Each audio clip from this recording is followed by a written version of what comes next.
Great Vision Designs, coverage you can count on.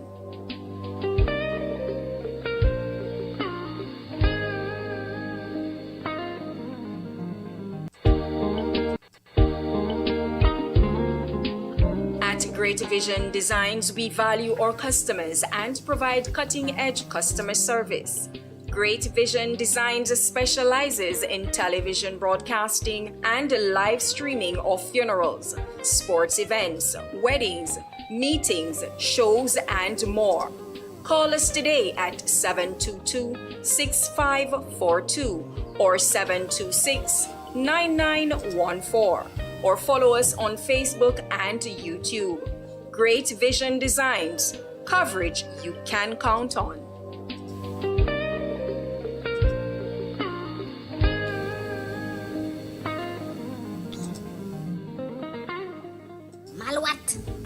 Why them Lucian so make them this? Sui pui, some 2.5% HCSL thing is a tax vibe.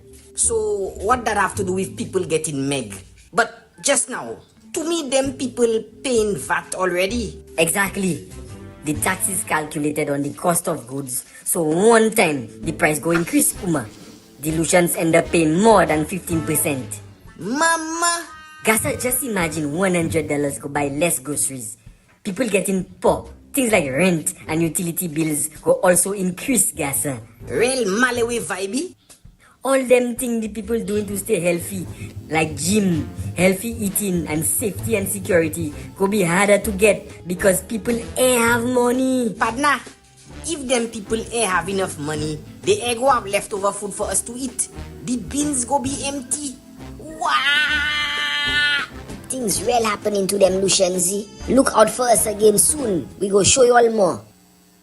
Malwat. Welcome to the Caribbean American News Media Show, your premier destination for in-depth coverage, engaging discussions, and entertaining segments showcasing the rich tapestry of Caribbean American culture. Join us as we explore a wide range of topics, from current events and community spotlights to arts, music, cuisine, and more. Our show features exclusive interviews with influencers, artists, community leaders, and everyday heroes who are making a difference in the Caribbean American community. Stay informed and inspired with our thought-provoking segments that highlight the diversity, resilience, and creativity within our community. Tune into the Caribbean American News Media Show for a captivating blend of news, entertainment, and storytelling that celebrates the Caribbean American experience. Get ready to discover new perspectives, celebrate successes, and connect with the heartbeat of the Caribbean American community. Don't miss a moment of the action. Stay tuned to Caribbean American News Media Show for an immersive viewing experience like no other. Hashtag Caribbean American News, hashtag show, hashtag cultural celebration. All right, a special good night to all our viewers. Just bear with me. Something is feeding back into our system. Just bear with me, folks, but greetings to all.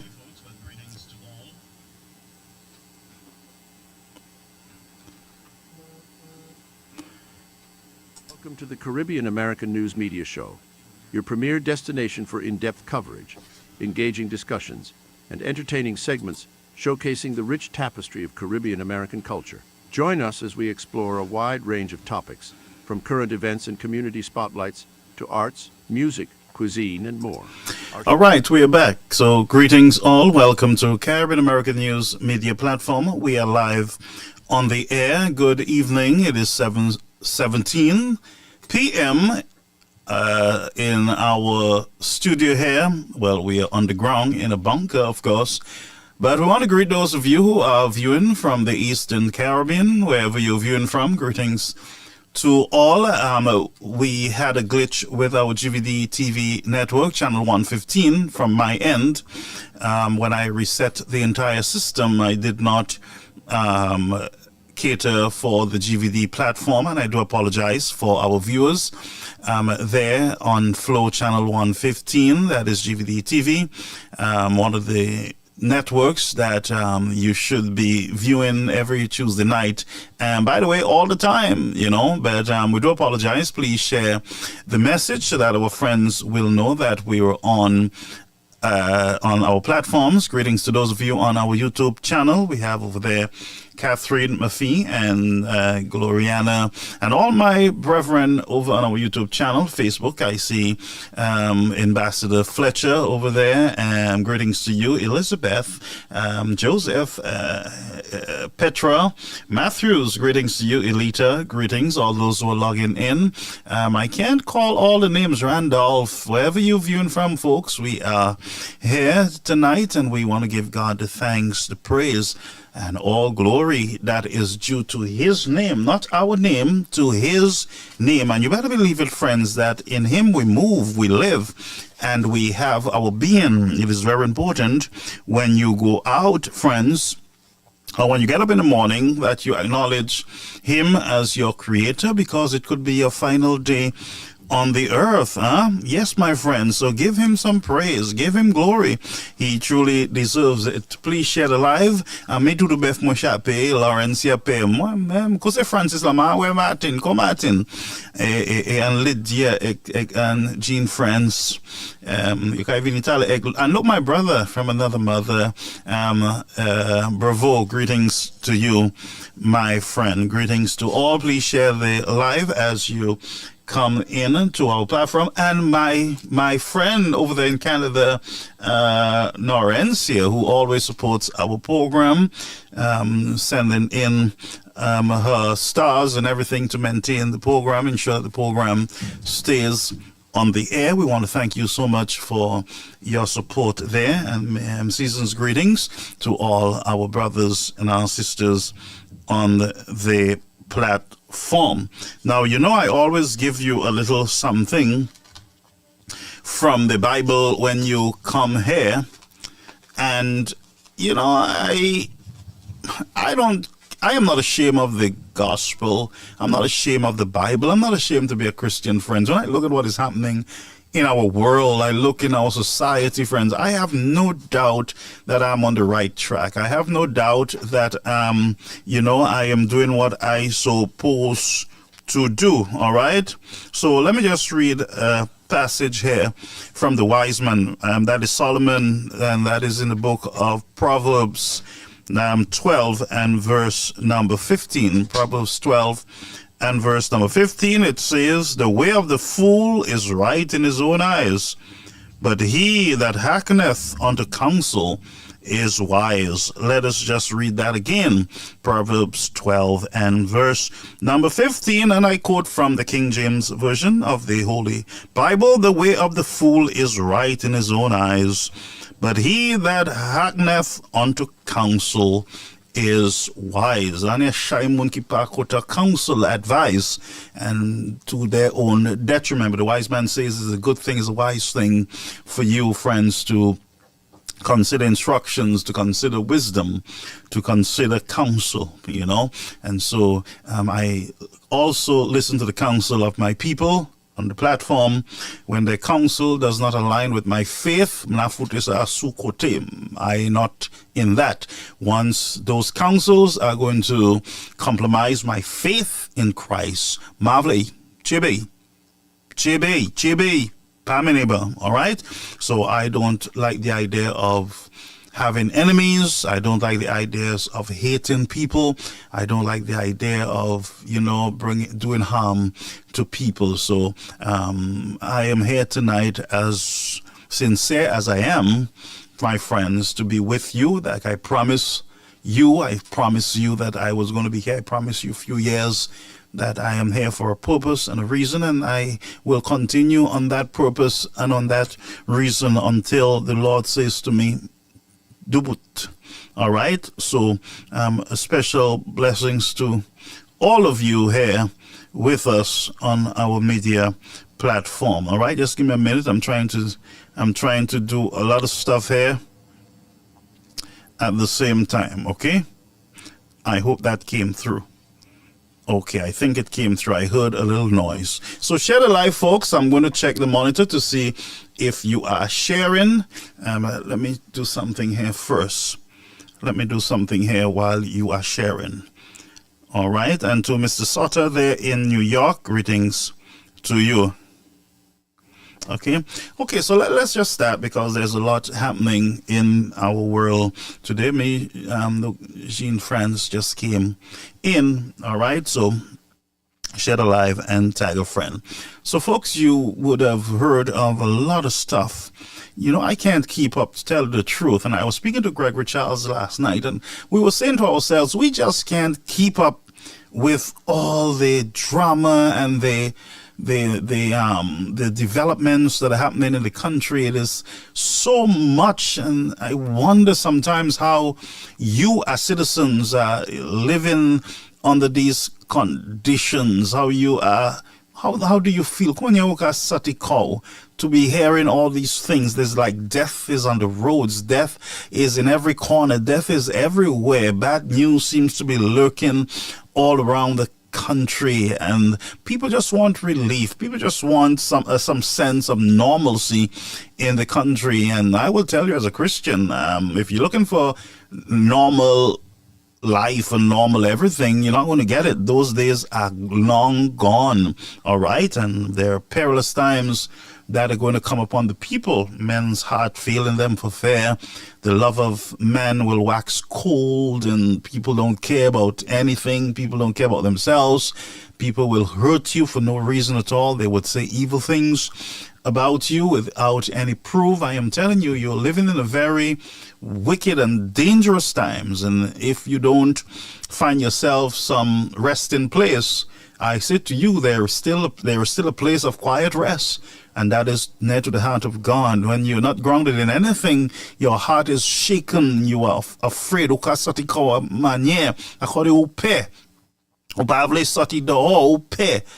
Everything you hear, every little noise, man, that is the worst way to live your life. Now, I got some bad news today of a major accident there in Denry. That is Denry South. When I got the news, I was not surprised because my spirit has been troubled for 2 nights. I have been battling. You know, the Lord has been revealing stuff to me, and I saw the spirit of death. I was not sure where it was. I know it was in St. Lucia. I know it was going to be in Denry. Last night I got confirmation that it was going to be in Denry. And listen, when I got up this morning, I sent this message over to our church family there in Brooklyn, and I'm going to play the tape so that you can hear what I said to them, and then we'll come back to. And I just want to confirm to you that I am not any messed up little Yankee Panky, little boy on the block. I'm a man of God. And when I say to you that he who curses me shall be cursed, and he who blesses me shall be blessed, I mean it. I mean it. Now listen to this. Listen to this, right? Listen. Greeting, Eden family. I have an update. Remember, I remember this morning. Okay, so that's not it. Let me just bear with me. I want to prove to you who God is. I want to prove to you who God is. Just to put that. Don't go anywhere. Share the live, tag a friend. Let me show you who God is. Okay, so this is at 7:38. 7:38 this morning. I sent this one. Okay, 7:38. It just came in. Just bear with me. Bear with me. We have a show tonight. So let me get it up for you. Okay? Listen carefully. Good morning. Happy Tuesday to all our church family. Just want to again remind us that we should continue in prayer throughout this day. And I hope that we did continue in prayer yesterday. And we're praying against death, the spirit of death. We're praying against the spirit of death. May God's name be praised this morning, friends. If you can hear me, you're alive. To God be the glory. And even those who are resting in the grave, rest there for the resurrection morning. But we continue to pray for the strength of those who lost loved ones, for the recovery of those who are sick, for those who have silent petitions that they have presented to our Heavenly Father. May all of us experience the healing balm of our Heavenly Father. May all of us experience the balm for the weary. May all of us find that quiet place of rest there to the heart of God. Brethren, let us go out there and have a productive day. Let's be our best. Let us trust God to guide our feet, to guide our steps. And let us continue to hope, friends, in the coming of our loving Jesus. Thank you so much, friends. Be a blessing to some. Now, that, my friend, is proof for those of you who have doubt who I am that God speaks to me as his servant. I have no doubt. And I play that just for proof because I saw it. I saw it. I saw it coming down from the hill. And I quickly this morning, because my spirit was troubled for 2 days, and knowing that we have members who are from the Denry area, I quickly engaged the church this morning at 7 o'clock to pray against the spirit of death. I saw it. The Lord speaks to me, shows me stuff in night visions. So all I can say, friends, to the family, the Prosper family, to the Victor family, the families there in Denry, Mr. Prosper, and the entire family, our sincere condolences to you and your family. May you guys find peace in Almighty God. May angels of comfort abide with you and the family as you mourn the loss of your loved one. I have not received confirmation of any other death, but all I can say to those of you family who were hurt, we will engage in prayer on your behalf, and we are hoping that, sorry folks, hold a minute. Sorry, we are hoping that you folks can band together as a people, sons and daughters of St. Lucia, as you mourn together, as you grieve together. Death is on our roads. Be careful out there. When you go out, say a prayer. When you come in, say a prayer. When your children goes out, say a prayer. And all will be well. All right? So you just trust God. We heard there that there was some step workers who got injured, and during that process, let us just go to some graphics that we have.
Tonight, folks, a community in mourning.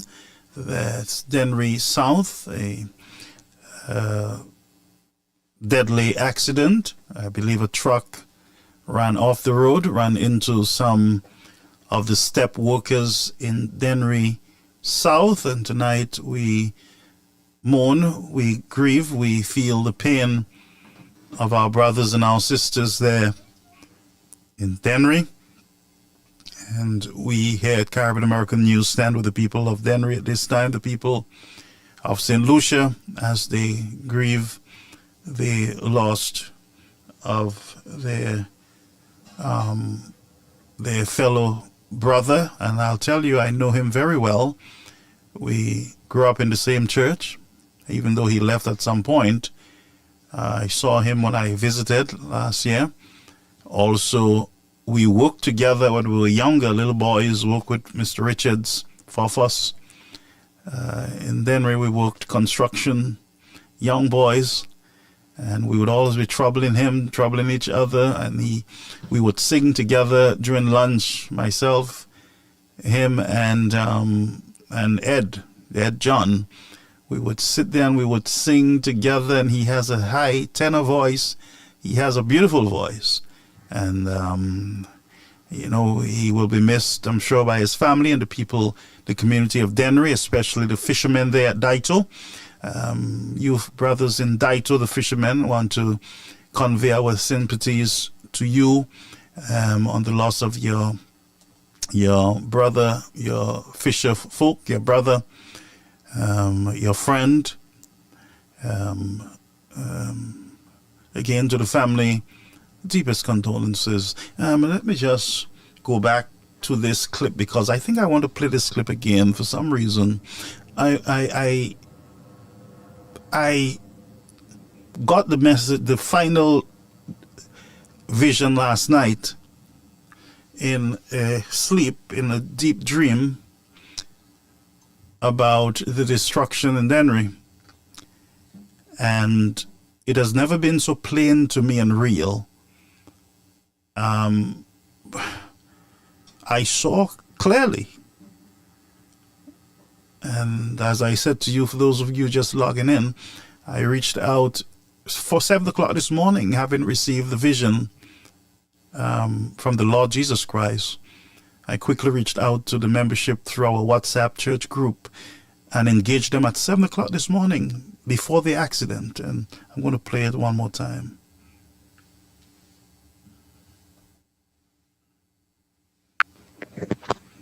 Good morning. Happy Tuesday to all our church family. Just want to again remind us that we should continue in prayer throughout this day. And I hope that we did continue in prayer yesterday. And we're praying against death, the spirit of death. We're praying against the spirit of death. May God's name be praised this morning, friends. If you can hear me, you're alive. To God be the glory. And even those who are resting in the grave, rest there for the resurrection morning. But we continue to pray for the strength of those who have lost loved ones, for the recovery of those who are sick, for those who have silent petitions that they have presented to our Heavenly Father. May all of us experience the healing balm of our Heavenly Father. May all of us experience the balm for the weary. May all of us find that quiet place of rest there to the heart of God. Brethren, let us go out there and have a productive day. Let's be our best. Let us trust God to guide our feet, to guide our steps. And let us continue to hope, friends, in the coming of our loving Jesus. Thank you so much, friends. Be a blessing to someone. All right, so that is me delivering a request for prayer as a result of the dream that I got, or the vision that I got last night, before this accident. This prayer was actually before, this request was before the accident, as a result of the vision that I received for Denry. All right. And what I plan to do when I get these visions now, I am going to document them on social media, on Facebook, so that all can be warned. People can see what is happening. I also, a few years ago, indicated to you, I saw the Lord took me into the House of Assembly in St. Lucia. And there were 3 individuals present politicians, who are very ungodly and very dangerous for the development of the country. And I remember I questioned them in the dream, do you believe in God? And they said, no way. The Lord took me there. I saw them. I know who they are. Their names are right now in the front line of the destruction that is happening among the people. I saw it, and I know what the end will be. I know what it's going to be, friends. God will shake them up, and God will bring them down. He sets up kingdoms, and he take them down. Yes, my friends, the proud shall be humbled. Those who lift themselves up shall be abased, and he will scatter their throne, and their power shall be removed from them. And that's what I deliver unto you, the people of St. Lucia. I said to you, you folks, be calm. Prayer warriors, pray. Be calm.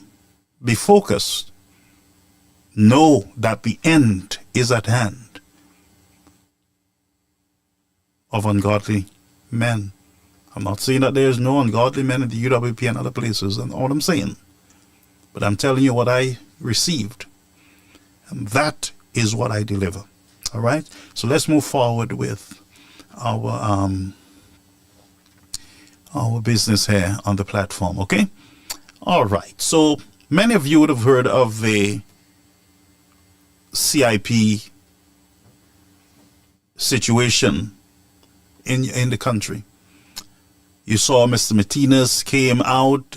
First of all, it started with a letter of invitation, come to Washington to see some stuff that I came across. That's what Mr. Martinez wrote to the government of St. Lucia. That was placed in the public domain, and many of us jumped on it in reading and trying to follow up, figure out what in the world is happening in St. Lucia, what in the world is happening here. And we had a lot of interviews and a lot of documents, and the biggest document dump we had on CIP was, maybe a month ago, a few months ago. And we saw a RICO lawsuit being filed by Mr. Martinez against the government, some individuals in some players in St. Kitts, I believe against Galaxy and against Claude Emmanuel.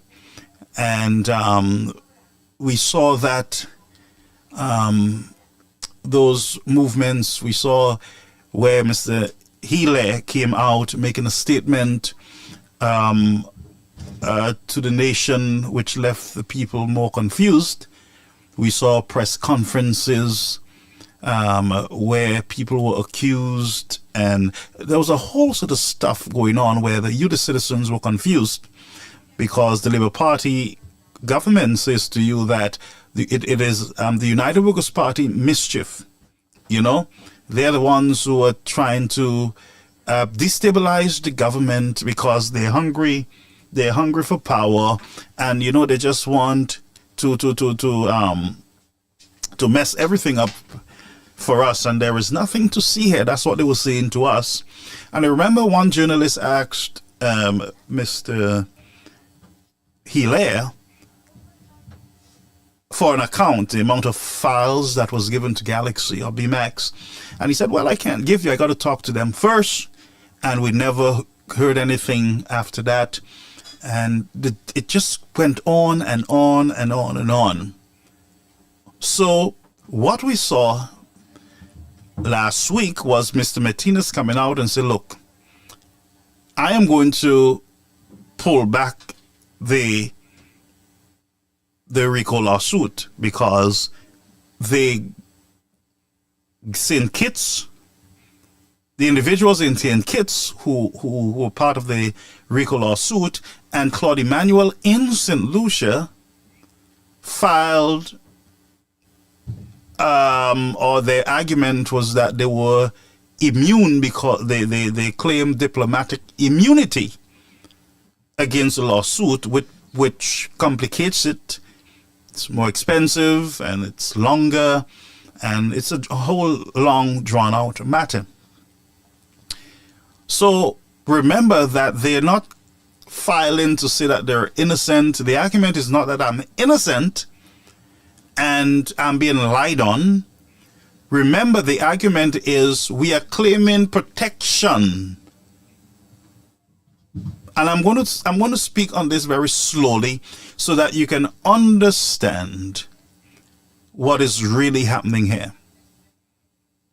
So one, remember, they are claiming political asylum, basically, protection as diplomats. So they're saying again that we are protected by these laws. And again, not that we are innocent and there is absolutely nothing to investigate. It's just that we are protected under whatever laws they quoted, their lawyers quoted. Now, Claude Emmanuel's lawyer and the lawyer and what's his name in St. Kitts, they have the same lawyer working the lawsuit against them. All right. So what I'm going to show you,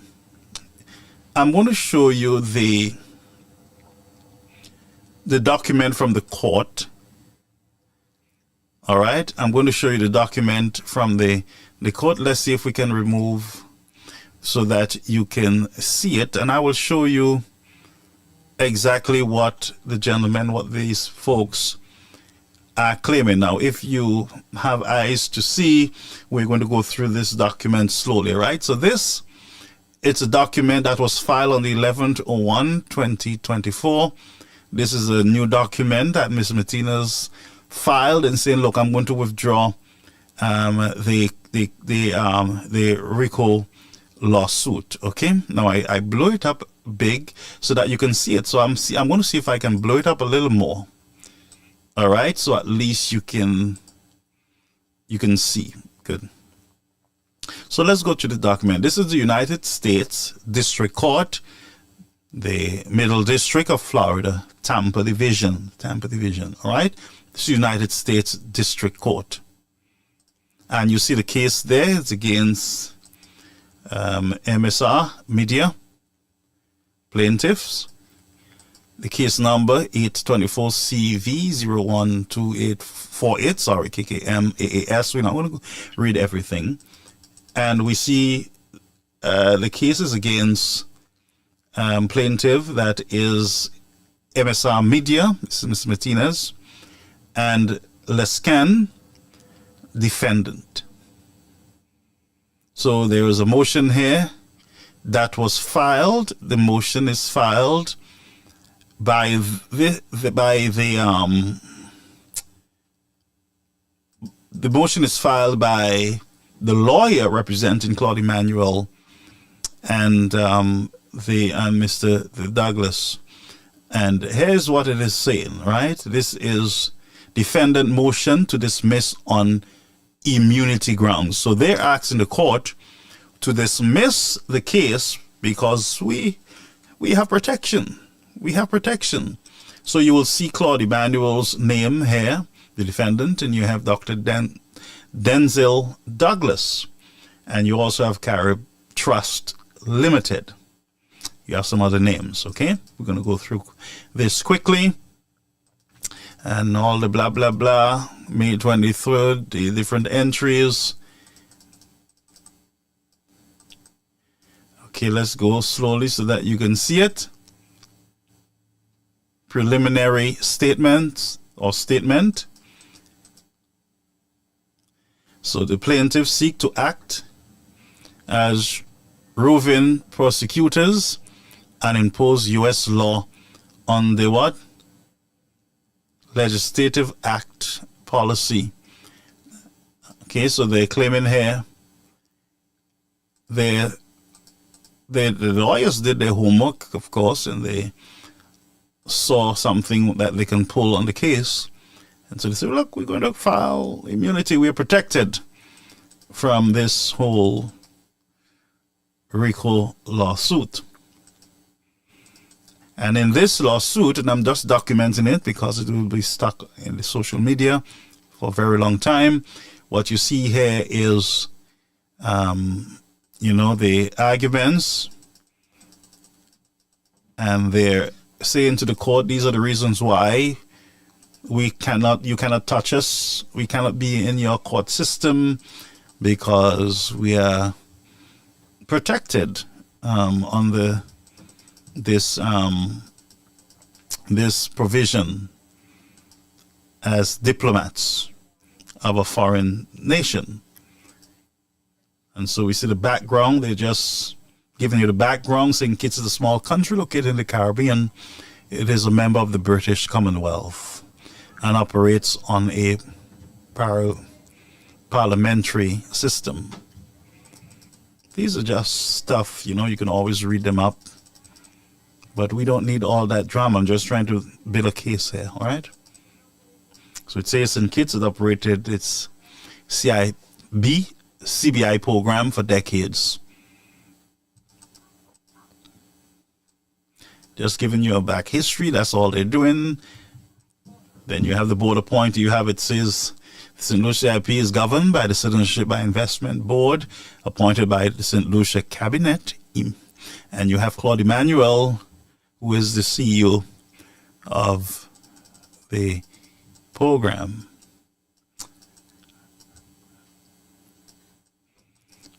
So this is the document from the court that was filed by the lawyers for Claude Emmanuel Douglas in St. Kitts, indicating that they cannot be touched. Basically, there should not be, the case should be thrown out because we are dignitaries. We are special, we're immune. And so Mr. Martinez indicated to you, the people of St. Lucia, that he's a chess player, of course, and there is more in the, what is it saying? There is more in the mortar than there's more in the pistol on the mortar than the pistol, whatever it is, the stories, you know what it is. All right?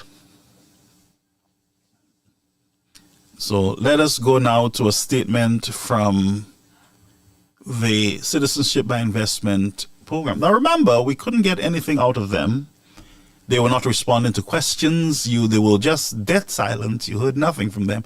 All of a sudden, they're coming out on a victory lap. Okay, we'll talk about the victory lap. All right, so let's look at the statement by these people. Citizenship by Investment, St. Lucia, December 16th, 2024. This is a statement that came out yesterday from the board. Now, we don't know who put it out from the board. Let me just zoom back so that we can see there is no signature. It is one page, and all it has is the end. So we don't know who wrote it. All we know is that the document came out from the Citizenship by Investment unit. It doesn't look like it's an official statement. Well, I'm not sure if the letterhead would make it official, but there's no signature or anything here. But let's just go through it, friends. We're not real experts here, 100% experts, but we can read and we can see what is happening. So let us raise this in Castries St. Lucia, statement by the St. Lucia Citizenship by Investment Board on the voluntary dismissal of the U.S. lawsuit. All right, so what they're saying here is that, they're going to give a statement on the dismissal of the lawsuit by Mr. Martinez, not by the court. Remember, the court did not throw it out. The court looked at the documents before, and the court decided, look, we can move forward with a case. There is enough. We have done our investigations on the matter, and it's a case that we can proceed with. And so they move forward in the U.S. court, okay? But let's go to this statement. In what we consider a failed attempt to threaten and embarrass and extort, the St. Lucia Citizen by Investment Board, CIB, notes the recent voluntary dismissal of a lawsuit filed in the U.S. federal court against Mr. McLeod Emanuel, the Chief Executive Officer of the Citizenship by Investment Unit. The lawsuit brought by Mr. Philippe Martinez, a developer based in St. Kitts with no business ties to St. Lucia, accused the unit of misconduct. The St. Lucia CIP has characterized the legal action as baseless and an effort to tarnish the reputation of not just the unit's leadership, but also its network of key partners, including banks, authorized agents, and promoters. This lawsuit has no merit from the outset. It was a frivolous attempt to undermine the credibility of the Citizenship by Investment program and its management. The withdrawal of the lawsuit further underscores the lack of credibility surrounding his claims. It also should be noted that the last-minute attempt for a financial settlement were also rejected. The controversy comes as St. Lucia continues to position its Citizenship by Investment program as a leader in the global industry, with a reputation for rigorous due diligence process. The program... Okay, so let me bring this thing back over to me. Remember, we just revoked a citizenship from a foreign national because the foreign national would have bring disrepute to the country. Now remember that the Citizenship by Investment claim that they have the most rigorous, due diligence and everything else that they say. But let me just say this, folks. No way, in what I read in my private time, in the dismissal of the lawsuit, did it say that it was dismissed? I'm dismissing it because I have no more information, that I got new information, that the guys are innocent and everything is good and there's nothing going on, everything is above board. But the letter is saying basically that from the beginning this was, messed up. But you, the citizen, saw for yourself that there was underselling of your passports. There were information that was misleading, forthcoming. We saw with our own eyes and we heard with our own ears. Mr. Healy in the house giving us a report, an audit report from the CIB. We have reports that are still not tabled in the House. Overdue. We also saw an attempt by this CIP office to what I would consider at some point bordering on misleading the citizens of the country. We also saw the head of BMAX being arrested.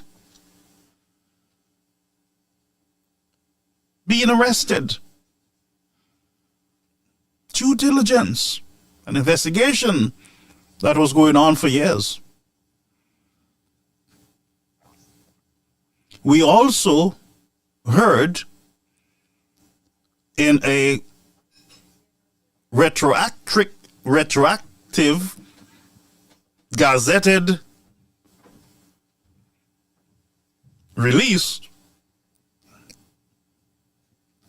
on social media that BMAX would have started construction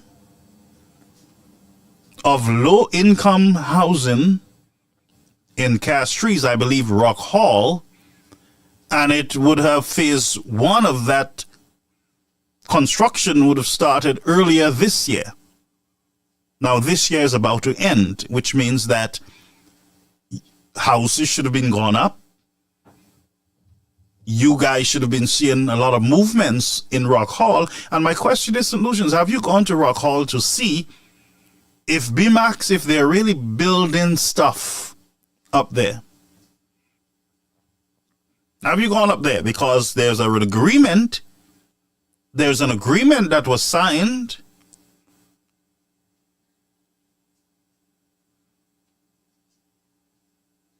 It was an agreement signed.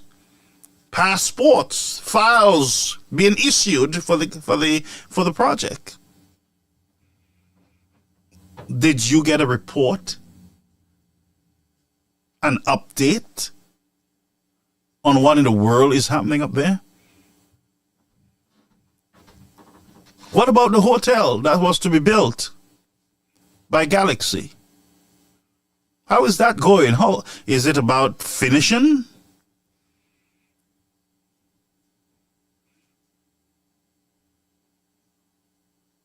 Is it finishing?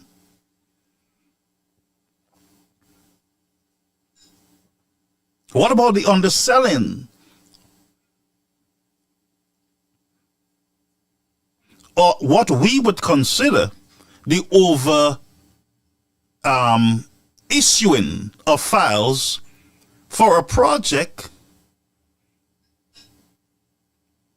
that would not cost as much as the files that was given to these companies. What are the people of St. Lucia to believe at this time that everything is fine with the CIB program in the country? Absolutely nothing to be worried about. The only problem we have is Martinez and his lawsuit, and thank God it's off of our backs. There is no lawsuit in the United States, because from the beginning it was what they considered to be an attempt just to get monies from them. And you, St. Lucians, allow your minds to be what we would consider to be malmené. Because remember, the fellow said in the letter here that it has no merit.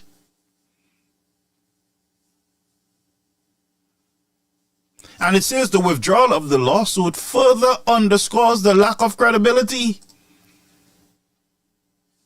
This letter in itself is misleading the country again. Now, if I was just the leaders, Emmanuel and them fellas, I would feel good that a RICO lawsuit was eased off of my back. But you guys are putting your foot back into your mouth, your same mouth that you got in trouble for. You are putting back that same dirty foot in your mouth. And I'm going to look at this again. Look at the letter. It says here that the lawsuit had no merit from the offset. It had none. And it says here the withdrawal of the lawsuit further underscores the lack of credibility surrounding his claims. And nowhere did I see or saw any such claim by the courts that it had no merit. It had no footing. It made no sense. Nowhere did we get that from the court. But here is a letter saying to us that it was because it was withdrawn, that is further. The lawsuit further underscores the lack of credibility surrounding the claims. When you, the citizens, saw the contracts yourself, for those of you who are not loaded with rum in your system, and what we would call kalbas sitting over your brain, blocking you from reasoning. But for those with reasoning ability, and I want you to sit there as a judge. Look at all the evidence, everything that was presented, all that what you have heard. Does this sound like something that has no merit and you should dismiss it out of your thoughts? Does it sound so to you? A man left, Mr. Emmanuel left St. Lucia, went to the United States.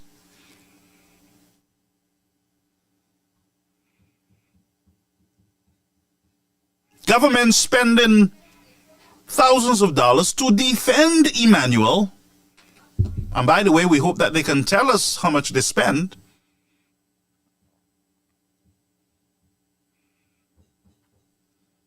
Do you believe, my people, that because a man decides that, look, I'm going to pull back this lawsuit, but I am going to do this and this and this to hold you accountable? Now, if them fellas were smart, do you not see that this is a man playing his cards, rolling his dice? Don't you not see that there is something else sitting in the mortar?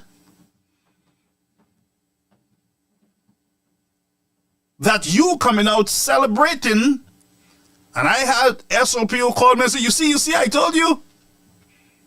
And I'm like, told me what? We have not gotten any evidence to prove otherwise. All we had was Mapui. All we have is a letter saying Bettina's is a crook, and it make no sense. Nothing else, no further, no update to the nation. Now there is no lawsuit, so you guys can give us an update, of course. There's absolutely nothing holding you back from talking, Mr. Prime Minister, Mr. Hilaire, Mr. Emmanuel. There is nothing legally stopping you now from talking to the people of St. Lucia. Nothing stopping you from bringing the reports to the House and having a debate on this matter, because a lot of St. Lucians are confused. A lot of St. Lucians are confused on the matter. But I see nothing to celebrate. And by the way, I see nothing to say to me that The United Workers' Party, oh, they're in trouble. They have eggs on their face. Where the egg is on the people of St. Lucia's face.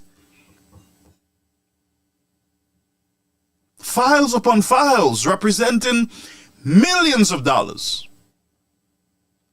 The egg is on the people of St. Lucia, not the United Workers' Party.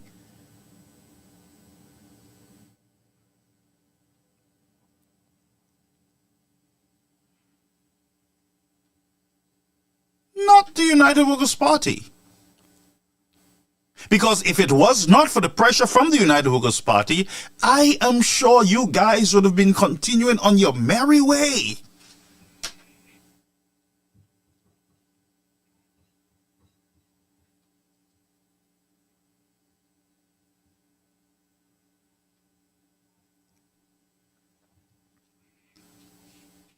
So,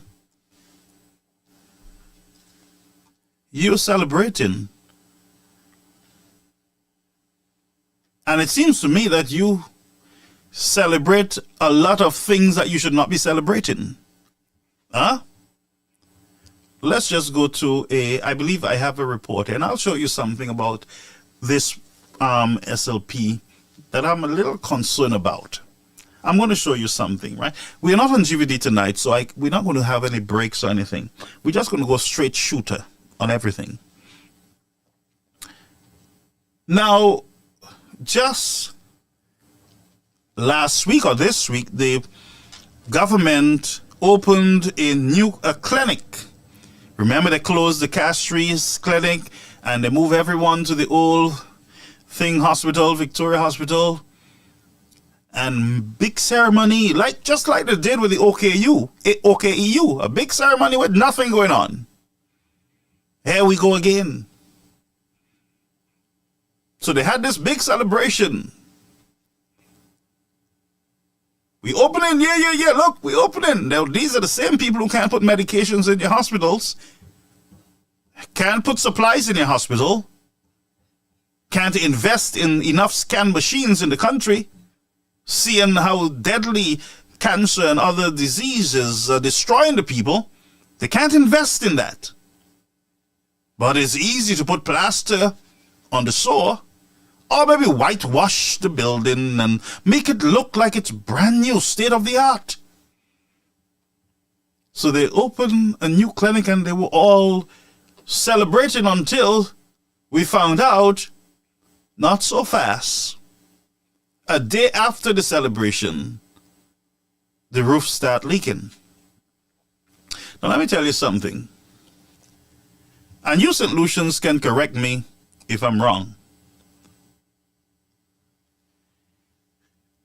St. Lucia have been having a lot of rain lately.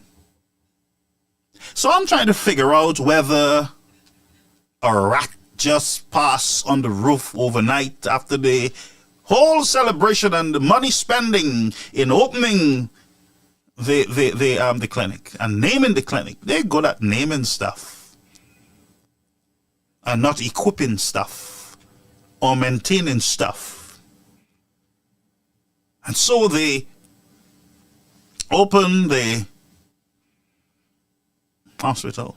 So I'm asking, do you believe that a rat went overnight or a bat and dug some hole in the roof and it started leaking overnight? I'm just asking. So let's go to a DBS report from Miriam Matut, and we will come back. We'll come back and have a conversation. All right?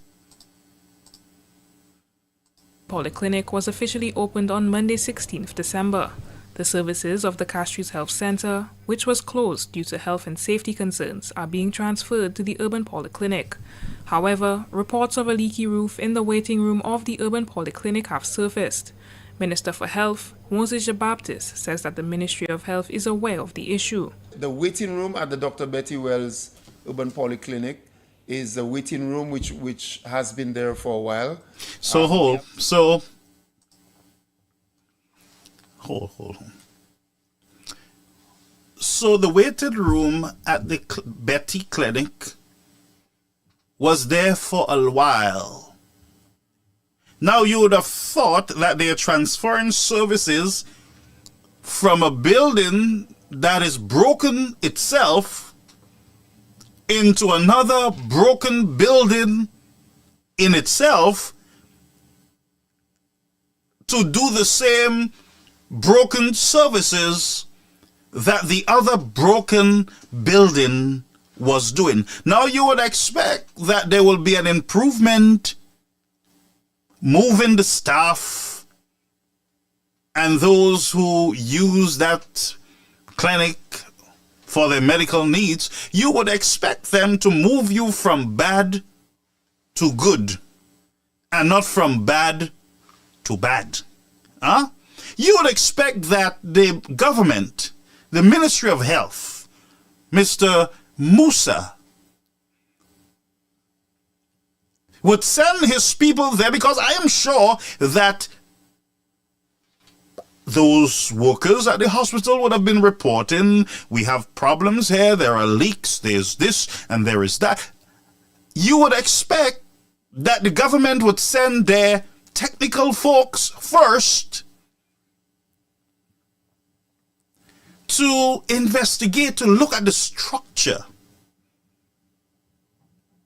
So before we can name it, move into it, and close the other one, you would expect that between those process that you would have the evaluation of the building to ensure that the building is safe, two, the building can deal, there's no leaks and there is no water issues, electrical issues, access issues, internet issues. You would expect that this government would have checked the building out and fix it up, because the staff are not idiots. Those staff would want to know that they do not have to be dodging water at night in the waiting room. The staff would want to know, and by the way, you said you have extra doctors. The extra doctors would want to know that they don't need to bring an umbrella in the building while they're helping sick people. Within a day of opening a clinic, we found out, we are aware that there is a leak in the roof and our people are looking at it. We are very much aware, but the building was there a very long time. Well, the Castries building was also there a very long time. But let's listen to the story before I add anything to it. Is a waiting room which has been there for a while. We are going to refurbish this waiting room for now. Yes, we are aware that the waiting room... So hold. So we are going to refurbish... So all you guys did was just name the building?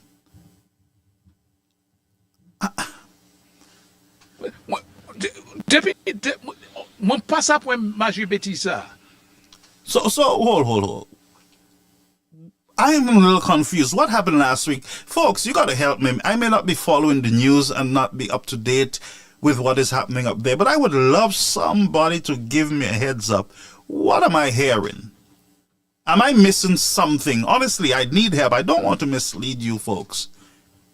Those of you in the country, on the ground, help me to help myself. Because I don't want to come here and look stupid. According to my friend Lincoln, I might look stupid, but I ain't stupid. You understand what I'm saying? So, what did you do in order to prepare the building to move people in?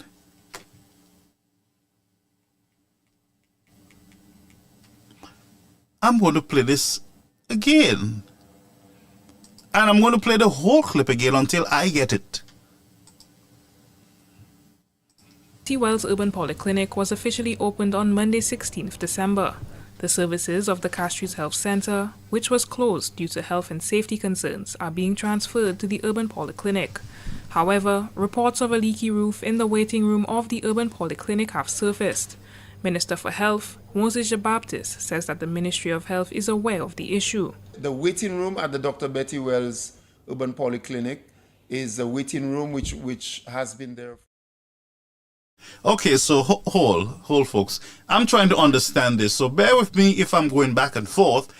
At the end of this program, I want to come out clear, and I want you St. Lucians to come out clear also.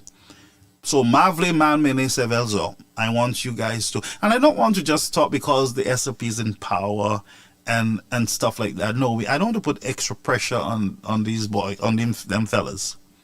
You understand me? There's a lot that these guys got to do and they're not doing. You understand me?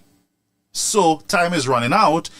So it looks to me like these guys are running with time. And so you got to be careful, friends. You got to be careful going forward with this government. They're a lame duck government as far as I'm concerned. You got to be careful with them when they tell you we open this and we do this and we build this road and we build this tunnel. When they tell you to build a tunnel, you walk under the tunnel. Don't walk over the tunnel. Because it might be banana back. You got to be careful now, I'm telling you. Because they're just... Now, the 16th of December, to me it was yesterday. Unless I am wrong. Unless I am losing it. But let's go back to the report, all right?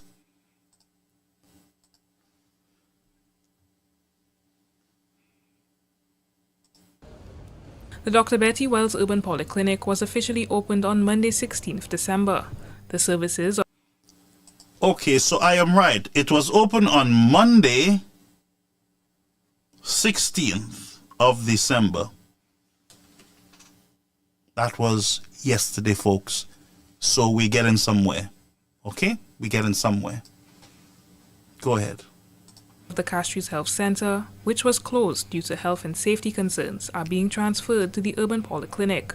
However, reports of a leaky roof in the waiting room of the urban polyclinic have surfaced.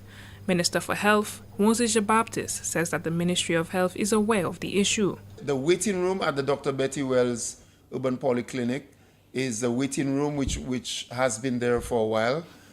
We are going to refurbish this waiting room for now. Yes, we are aware that the waiting room requires some repair. And just today I was informed. And usher him out.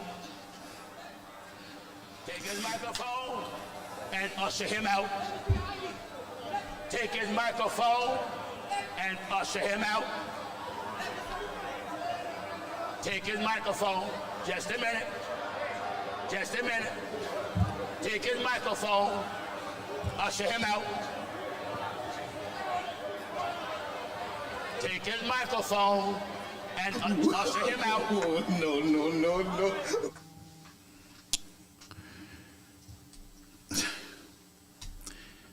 Yeah, well, okay. All right, folks. Go ahead. Go ahead. You go. Which has been there for a while. We are going to refurbish this waiting room for now. Yes, we are aware. So it means that the waiting room is not refurbished, friends.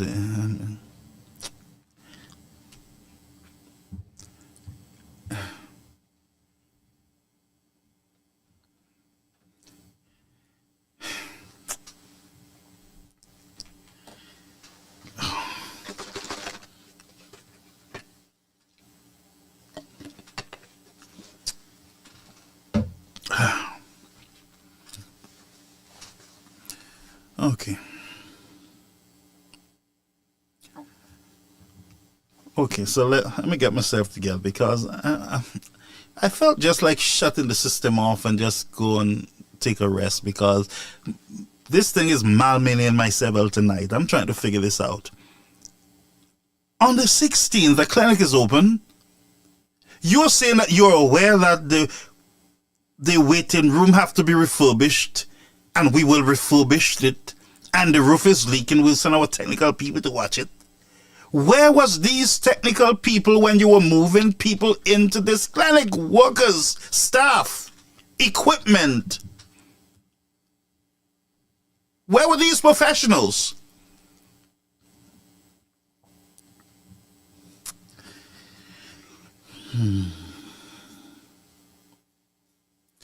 Where was these professionals? Where were they? That the waiting room requires some repair. And just today I was informed that our technicians are going up there to assess the situation, and yes, something will be done about it. But I also wish to inform the public that the whole layout of the Sir Winston Paris Medical Complex will be changed. The security booth, So wait a minute. So you guys were not ready to move services into this building? What did you do, sir?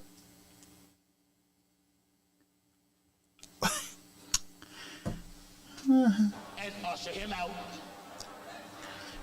Take his microphone. Brethren, I am confused. I'm honestly confused. This is no joke. I am not playing. I am confused. I was excited that, look, the guys, you know, they're providing services that was being done at the previous health facility there in Castries. Now they're, you know, bringing it to the Victoria Hospital, and them fellas would have refurbished the thing and organize it so that they won't have a problem there when they start serving people. So all we would have heard later down, oh, there is some mold. We are closed for mold, for deep cleaning, and the services will recontinue in January or February. That's what you would have heard, St. Lucians. Because nobody's doing their jobs. Everybody's being paid, but nobody's doing their job. Nobody's holding these guys accountable. You think about it. You have a business, and this brother is managing the business, and he comes to you. You ask him to move one of your business from one place to the other because one place was messed up and you had to shut it down. Inconvenience people who have health complications. And you ask that manager to move people, prepare that other place and move the people in. And all the manager did was move the old bug-infested furnitures over to the other place, get some whitewash and whitewash the building, put some flower pots outside, and then say, Mr. Boss, we will need $500,000 to open the facility, to have the opening ceremony, because we have to buy rum and chicken and have dignitary booths and everything else for the grand opening of the clinic. Oh, c'est flaboa kaiwa rah, rah, rah, because we're doing thing, man. The people putting you first. I would have fired this manager, because you take me out of a bad situation and you put me into another situation, an embarrassing situation, where I just opened the business, big ceremony. I invite all my friends from Barbados and from Antigua and all them labor friends and hacks. I brought them in their suits and the three-piece suits, and they drink all the rum and eat all the pork and everything else, and the building leaking the following day. When it has been raining cats and dogs in St. Lucia. Cats and dogs and rats and cats and kosher and everything else, it has been raining. Oh, but you, sir, had a beautiful naming ceremony with cameras, light, and action. And then you put out your best English. But the following day, you are in at an interview saying, well, we are aware of the leaks, and we have already spoken. We're going to fix it. We're going to refurbish. And by the way, the security, we're going to fix their booth too. Oh.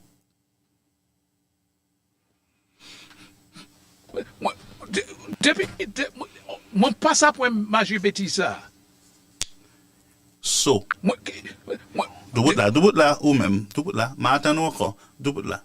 So let's go back and finish the story so that we can move on to the vendors. The vendors have problems too. I don't know if their roofs are leaking or their cabaret is leaking. I don't know. But we'll find out what's happening there. Let's go.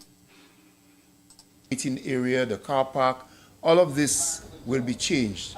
In the next few months, Jean-Baptiste says that the waiting room will be augmented and made more comfortable as works continue at the former Victoria Hospital.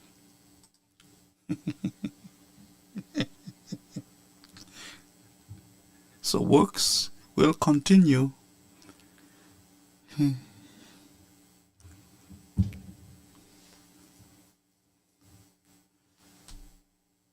Okay, you know what I would have done? I would have fixed the place first. Then I would move the services there. I would have fixed the security booth, the waiting area. I would stop the leak. I would give it another paint job. I would have prepared it first. Then I would have moved the services in that place. Then I would have a grand opening ceremony. Or I would have just put out a public announcement. Save the taxpayers all the hoorah and the hoorah and all the nonsense. And I would put out a notice from the Ministry of Health that the services that was once offered at the Castries Clinic is now being offered at the old Victoria Hospital. Full stop. You save money. You save drama. You save embarrassment of having a leaking roof after. But you would have put out a notice that the services is now being offered up the hill by the old lady. Apparently the old lady, umbrella leaking. So now called the Dr. Look at them walking in. Paris Medical Complex. Moreover, Jean-Baptiste says that the Ministry All the of hacks, Health look at has them. had conversations with Whole minibus bunch of drivers. hacks. Hold a minute. Look at them. They're pointing. Look, yes. Look. A whole bunch of hacks in suits walking through the hospital, opening the hospital.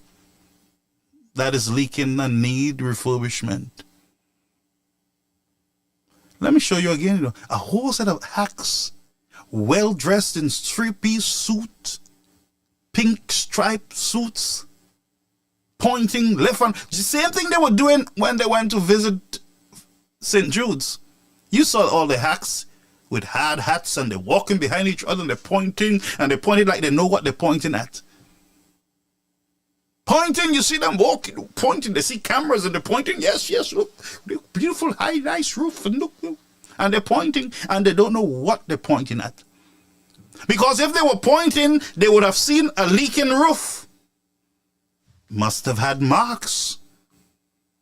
Something would have showed that the roof was leaking. The roof just didn't start leaking on the 17th. Or the 17th?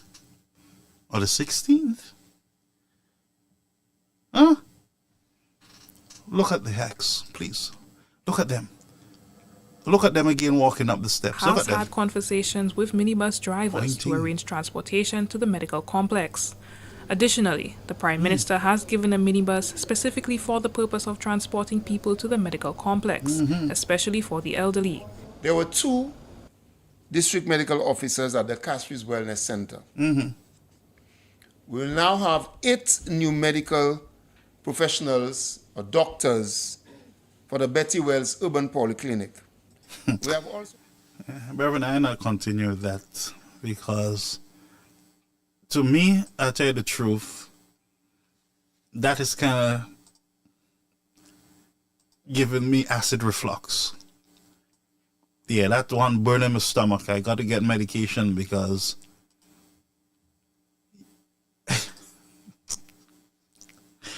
Reverend, you can't make these things up, honestly. And Musa is there like he don't want to be there, and he's there but he don't want to be there. And poor Musa. Poor Black Saratoga. Okay, so most of you, right, would have heard the issue with the vendors in St. Lucia. You remember Mr. Frederick? As a matter of fact, let's just back it up a bit.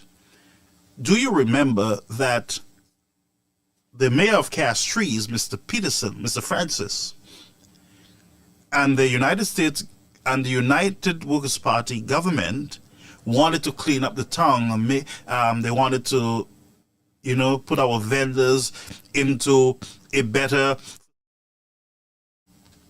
they wanted to move them from on the sidewalks and put them into beautiful buildings and structures and, just organize them. They didn't want them to be out there in the element. And so the United Workers' Party wanted to bring some order to vending in the city. Brethren, the United Workers' Party came under condemnation from this government, from the SLP at the time. They came under fire. Under fire. Don't touch my vendors and blah, blah, blah. My vendors, I go through, we go everywhere in America, everywhere, and they can vend everywhere. That's not true. You can't vend everywhere in America and anywhere. As a matter of fact, in Brooklyn, there's a special unit of the NYPD and sanitation that goes out with a big truck and they pick up your thing if you're vending in areas that you should not be vending and you don't have a license or an ID. They pick those things up and they throw it in the garbage. I saw it with my own eyes on Flatbush in Brooklyn, where the sanitation and the NYPD came with their big truck. And I saw the vendors run and leave all their goods. And the fellas take up the tray, the chair, everything, and they throw it on their truck. Normally, they would write you a citation, a ticket. So when I heard Richard say, well, everywhere they're vending in all cities, they're vending on the roads and everywhere. That's not true. There are designated areas for vending. There are areas specifically designed for vending. And most of the times, what you would have when you have established businesses in those areas, the vendors would be authorized, would get authorization sometimes from the businesses so that they can put a little something outside, or the business, if it's a food business with selling vegetables, they would put their stall outside on the sidewalk because there is something in the United States that is called a property line. Sometimes what you consider to be government property, sidewalks, they're actually people's private property. So you would go down a road and you would see a tray on the sidewalk of a property. That is the property of the owner of the building. It is almost half of the sidewalk. They cannot obstruct the sidewalk. And the city cannot do a lot to these businesses because they are within their property line. There's a property line, what is called a property line. It's extended a few feet away from the building. So in some places in Brooklyn, you will see something like a fence almost close to on the sidewalk. That is within the property line. You can put that fence there. Some of you would say, with that sidewalk? No. The sidewalk is a little more off from that property line. So he says, well, you can vend everywhere, come. Nobody touched my vendors. By the way, let me find the clip. We should have the clip. Mr. Producer, we should have the clip of Mr. Richard Frederick saying, nobody touched my vendor. Please give us that clip, sir.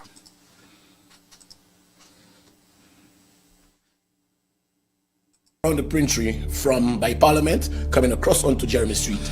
that area will be deemed a no vending zone. I call on all vendors who currently occupy that area to dismantle whatever pieces of steel, whatever old tarpaulins, whatever old tables they have in the area. Because if they are left there, we will have no choice but than to deal with them appropriately. Flashback. As the MP for Castries Central, in terms of your vision for the constituency, where do the vendors fit in? I'll tell you one thing. Nobody will interfere with any vendor anywhere again. Nobody. Walk through Manhattan. Vendors all on the sidewalks. That is what gives a city its character. Nobody under my watch is touching no vendor.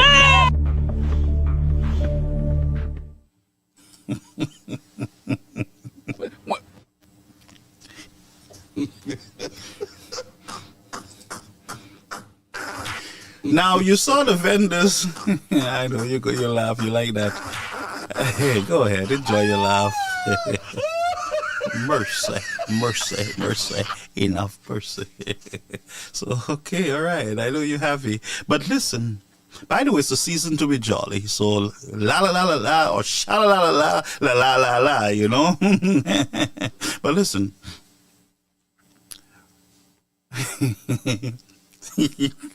The same vendors. Yeah. Nobody touching my vendors. The same vendors around. Yeah. Is the same vendors today who he himself is touching. Now, he's right. He wants to clean up the city. He wants to do exactly what Mr. Shaston was doing. He wants to do exactly what Mayor Francis was doing. He wants to do it now. But he got to put his foot in his mouth, and not only put his foot in his mouth, he also got to swallow his vomit once again. Politicians, when you are in opposition, be careful what you say. It might come back to haunt you. You hear what I'm saying to you? Let me warn my own party. You be careful who has your ear, who you give your ear. Be careful who you listen to. Your advisors, your supporters. Be careful. Be very careful. Because at the end of the day, you will be elected and your voices will be out there and you will be the embarrassed one with your foot in your mouth. And the worst thing to have is a UWP with their foot in their mouth. It's called foot and mouth disease, of course. Be careful what you say in opposition, because you might have to lead a government. And the very same thing you criticize, you might just have to do it. Hello? Yes. The wise can tame his tongue. The wise can keep his mouth. But the foolish gets verbal diarrhea. And the only cure for verbal diarrhea is foot in the mouth. And not any foot in the mouth, a foot with a dirty socks. You know, back in the days when the farmers go to the country, they have these long water boots and they put the socks and they on all day, the river water, everything sweat tout bagay di den. Pisa tout kalte bagay di den. That's the socks that sometimes you put in your mouth because you do not watch your words and weigh your words. Mr. Frederick got emotional, over emotional, that now he has to swallow a whole lot of vomit and foot in mouth. And this is one of them. Not that what he wants to do is bad, you know. It's because he opposed the same thing. It's called hypocrisy, of course. Not only foot and mouth disease. It's called hypocrisy. Huh? And so the same vendors around, Mr. Shasney was oppressing those vendors. Guess who is oppressing them now? Hello? Guess. I give you one guess. Yes, you got it right. If you said it is Buddy, you are right. If you said it's the SLP, you got it right. Yes, you win the prize. Yes, you got it right. Yes, it is Buddy. And it's the SLP. Yes, they are the ones who are saying to the vendors, for all who are vending on this part of Boulevard or the streets, we are asking you immediately to move all of your stuff, your metals and your caboways.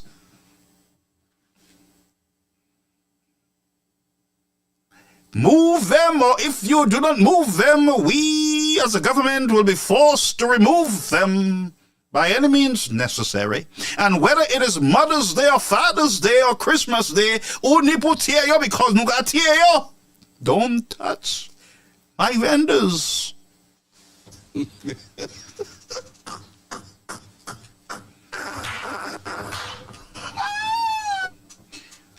But listen, I am very tempted to have a replay of a very special segment tonight called Don't Touch My Vendors. Hello.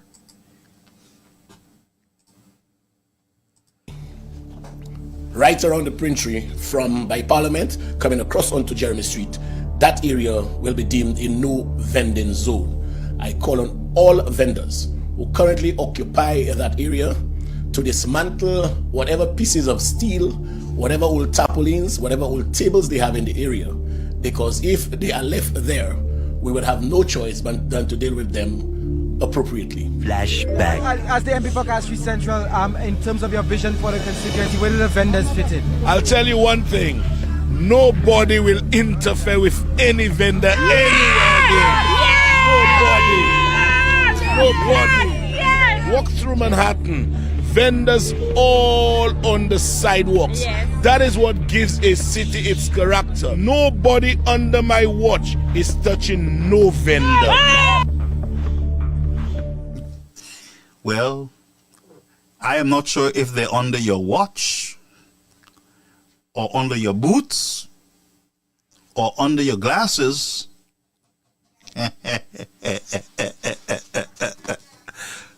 But you yourself are touching them. And they are speaking up.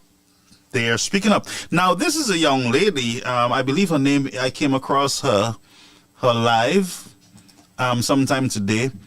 I believe her name is CC. Not CC Winder, you know. No, not CC Winder. No, this is the solution CC. And she was one of them, actually, who threw the United Workers' Party straight under the bus.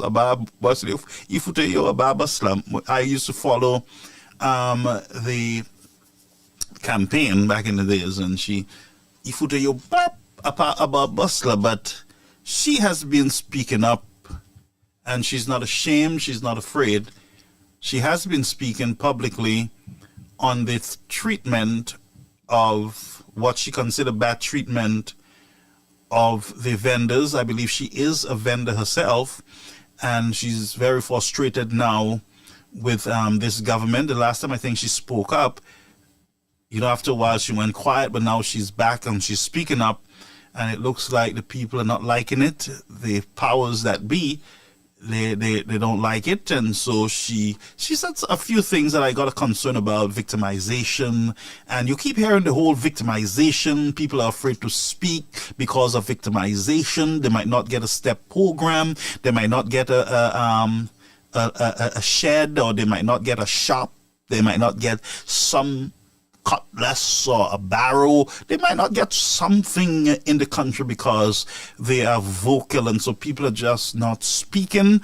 And what is happening is that because people are not speaking up, the St. Lucia Labour Party believes that they have the UWP in their gosh. They have them in the gosh because everybody likes what we're doing. We're doing excellent. The people are telling me I'm doing fine, so I'm doing fine. They're not saying anything means that I'm doing good, so let me continue what I'm doing. And that's where they are. But let's go to this young lady.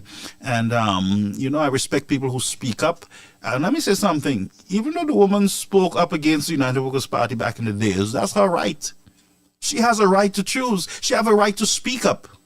I'm not going to condemn her because she spoke up then against, because I am saying, and the truth is, it doesn't mean that the United Workers' Party were doing everything right in their communities. And people should just shut their mouths and speak when the UWP, SLP is in power. No, the people stood up.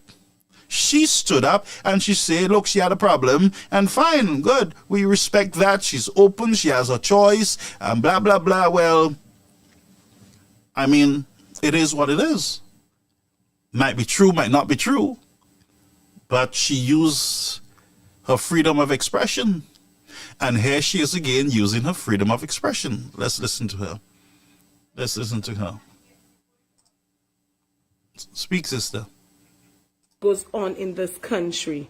There's a saying, no one knows how it feels unless the shoe is on the other feet. A lot of people do not know what it is because they do not face the reality of living in this country day to day. First off, I would like to say, there is Raj Communications. These are some of the complaining people that they say. There is Church's Chicken. There is the Chinese. There is Domino's. There are so many other franchises in the boulevard, or so many business places in the boulevard. But we the vendors, and I say we because I speak about a lot of the vendors, there is no competing products for you guys. Y'all are already an established business. You understand? Hustle has been in our DNA and in our blood for the longest. Most of St. Lucian parents send their children to school. And I know a lot of y'all will tag y'all ministers, tag y'all prime minister. Because these are the same people that was here when they felt that the opposition was squeezing the necks of vendors that came out and protested and came on the media and spoke so much stuff. Today, these are the very same people I want to hear your voices. I feel, in my opinion, there's a vendors association, but they're not putting a strong enough case together to represent the vendors. They are yes sirs, they are yes ma'am, and they serve as puppets. When they tell them jump, they jump. When they tell them sit, they sit, because most of them, their breads are getting buttered. And most times when they go into these places to negotiate, they are busy thinking about themselves because they have to prove to their God, I will worship you. When I know there is only one God and you're not supposed to put any other God before him. As y'all know, the government is supposed to be a strong arm.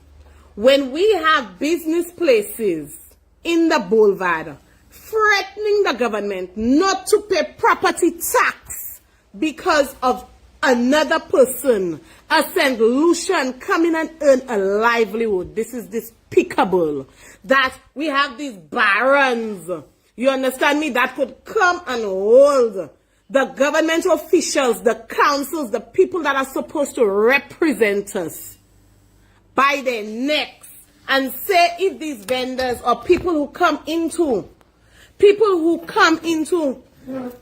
the boulevard to make or earn a living or try to deprive us, when you are negotiating with these people, instead of demanding that these people pay their property taxes, y'all are now going to come and prevent a human being like yourself, a vendor, that has their children to send to school, that has their family to take care of, that have themselves to take care of, and they depend on this as a form of livelihood, you would come and take it from them house because these mafias, these organizations, some of these organizations that fund terrorist institutions, and I'm on a live, people, stop calling. Yes, who fund these terrorist organizations. Y'all are here negotiating with them and trying to prevent the vendors from earning a livelihood because y'all are putting things in place with them. This is a shame for my country. Are y'all speaking on their behalf? You understand me? Or y'all speaking on your people behalf, and our people supposed to be St. Lucians like themselves. Yesterday I was angry and I made a live and I was not content because the information I wanted to spread out, the things that I wanted to say, I did not have the proper wording. But I've slept now and I have come today so y'all could understand what goes on in this country behind closed doors. But yet still y'all want to look at St. Lucians as beggars. As beggars, but when they come to earn a livelihood, y'all try to deprive them. When a son sees his mother with a cooler that once fed him and once sent his sister to school or once provided for the family, when a child sees a mother growing up struggling, trying to earn a living, and y'all are now telling people they cannot do this, there are restrictions, we are looking out for the big business places, for the big business sectors, and y'all have to abide by this, y'all are now becoming house slaves. And these children now that are on the slave plantations are reacting because they become the next criminal of tomorrow. But yet still we want to come and talk about crime in this country when y'all are the ones leading the crime in St. Lucia. Y'all are the number one people that are cause of concern when it comes to crime in this country, y'all. Y'all that play that y'all are representing us. And what is rightfully ours, y'all are now making us believe y'all are doing a favor to us. Allowing us to sell Thursday, Friday, and Saturday, it's like y'all doing a favor. Y'all are not doing us a favor. St. Lucia belongs to us. St. Lucia is not your own. Not because y'all are Caesars and y'all have the power to accept, to take stuff, or y'all have the power to make decisions, you understand me, on behalf of the state. That means y'all could come and do whatever y'all want, negotiate with the mafias. At the end of the day, when y'all pass with y'all tickets, y'all talk about property tax. I am here today to speak to y'all because I felt I didn't have a voice in your meeting yesterday. I have a voice on my own platform today. I have a voice on my own platform because y'all are asking me to join y'all to become house slaves. And I refuse to become a house slave for anybody. We have the power. That is so true. We have the power, but we are cowards. And not just cowards, we are afraid of facing victimization because most times when you speak out in this country, they tend to victimize you. They tend to squeeze you. Wow. So you hear what she's saying? That when you speak up in the country, that you're being victimized. You also speak of, our leaders who are encouraging criminals. That she's saying a lot of stuff, and I want us to listen a little more. Let's pay attention, and then I'm going to take your calls at 99-586-1821. Let's listen a little more to what this young woman has to say.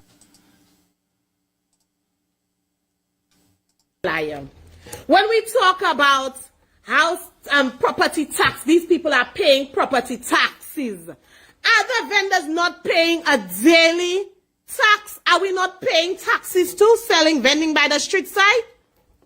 When y'all come and y'all give us a ticket, $5, $10, $15, $20, $10 a table, sometimes $30, $40 to vend in the boulevard. When y'all give, please like and share the live. When y'all give us a ticket to vend in the boulevard, $30 a day, we vend 6 days a week. That's $180. That's 362 weeks, 720, 4 weeks. In 10 months, that's $7,200. That's just for 10 months. How much property taxes do these big businesses that y'all are now going to bed with are paying? How? Because it seems like these people mouth alone that cut in one direction. Let us be fair. These franchises, because a lot of these people are franchises. A lot of these people that own these businesses, most of these profitable businesses, these fast food businesses, these businesses in my country, not owned by St. Lucians, you know, owned by foreigners. After you're busy selling so many passports under CIP, the other one in Martinique, busy selling so many passports. Y'all know how many French people own properties in St. Lucia? How many St. Lucians can now purchase? So she claims someone is selling passports in Martinique. We'll got to investigate that ourselves. We've got to ask her what she's talking about then. Purchase property less than $15 a square foot, and these same properties, y'all are busy selling them to foreigners. So when do St. Lucians like myself get a chance when y'all are depriving me of earning an honest dollar? I have said it before and I will say it again. I will say it before and I will say it again. The same way these other businesses in the boulevard, these other people that you're speaking up for, you're representing for, y'all are negotiating for, the same way you're getting the letters from them because you're depending on their property taxes and you're so in need of it and you also want it. You understand me? That's the same way every vendor pays their taxes too in this country. I would like to know who is selling passports. That's what she's alleging here in Martinique. And also she spoke of the CIP program. They are selling our passports and everything else.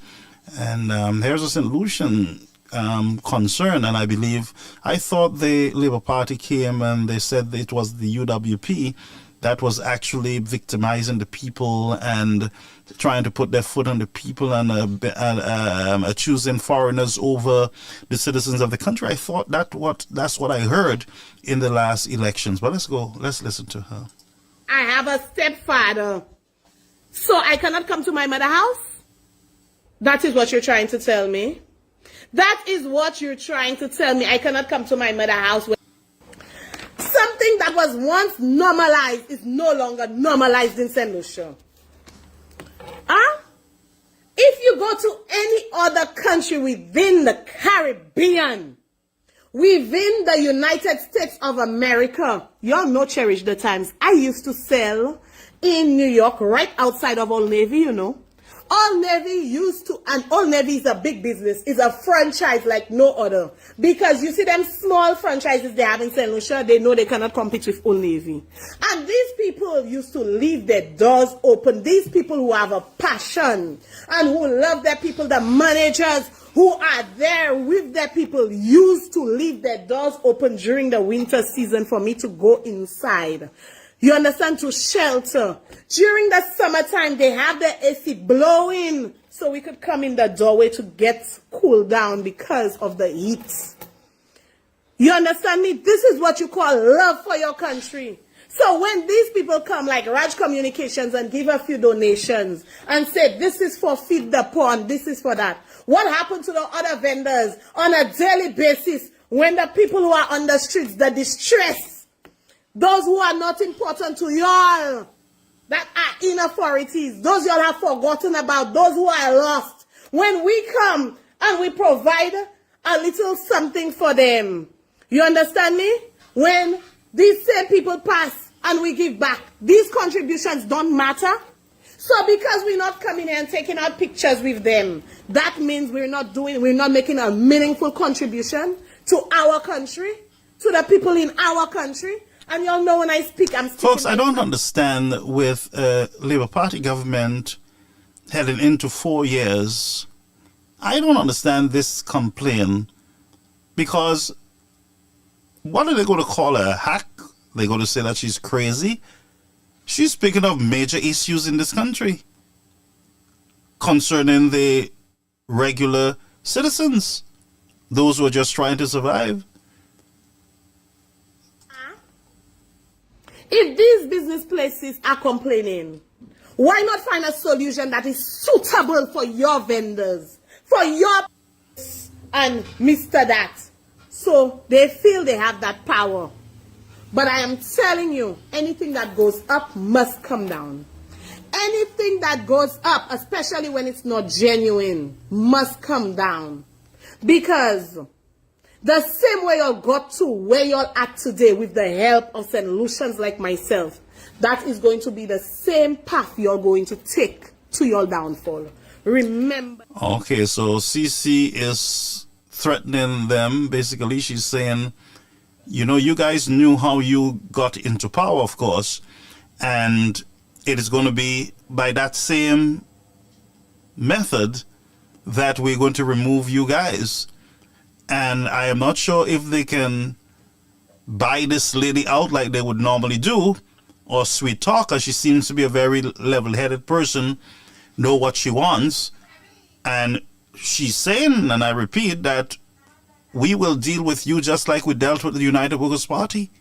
We came together and we removed them. And right now we're going to come together and we're going to remove you. And why she's saying this is because she is seeing something that is disturbing to her, that should not be happening in the society. She's speaking up. And I believe that there are many more citizens like her out there who are of the same mindset, same belief. They might be sitting there saying, I don't like all the drama going on with flabos and all this kind of thing, but as soon as that bell is, once that man ring that bell, I don't care. You coming down. I put you up and I'm taking you down and out. That's what I'm hearing, folks. That's what I'm hearing. I don't know if that's what you're hearing. It's an avenue for us to pay our bills. You think it's these places alone that hire people? I have people who work for me. I have people who work with me. I have people who work side by side with me. Huh? I have people that depend on me. The other vendors have people that depends on them. So when you're telling me that you're depriving them of making an honest dollar in the country, and we're supposed to be supportive of this, where does that leave us? Where does that leave us? I'm not here confronting nobody. I'm just picking the reality of what is going on. The country is a dead zone. Imagine last night I was passing through Poilin. Again, I saw a vehicle on the side of the road in the very same location that I spoke about, repairing a tire. Again, repairing a tire, unless someone dies there or something tragic happens, nothing will happen. Now, unless the vendors themselves do not come together to take a stand and say to hell with victimization, because a lot of these people that represent us are filled with their ego.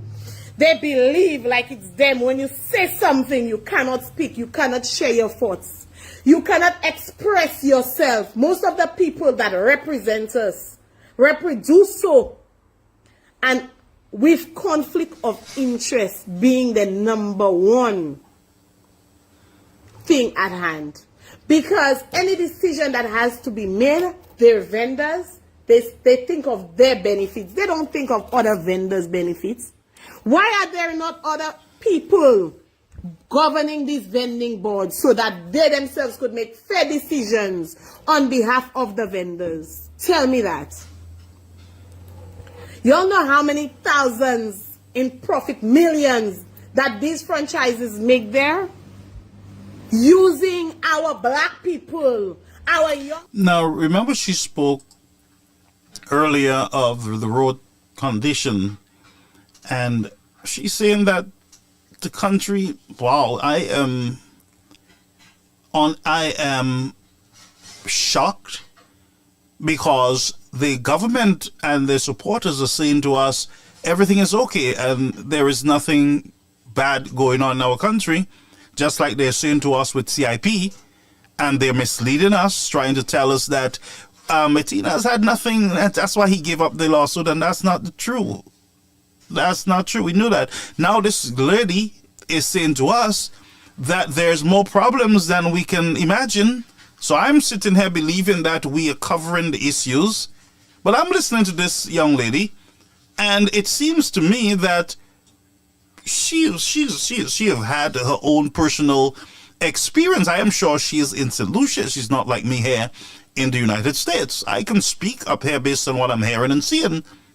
But here is a woman, it seems, she's feeling the pinch.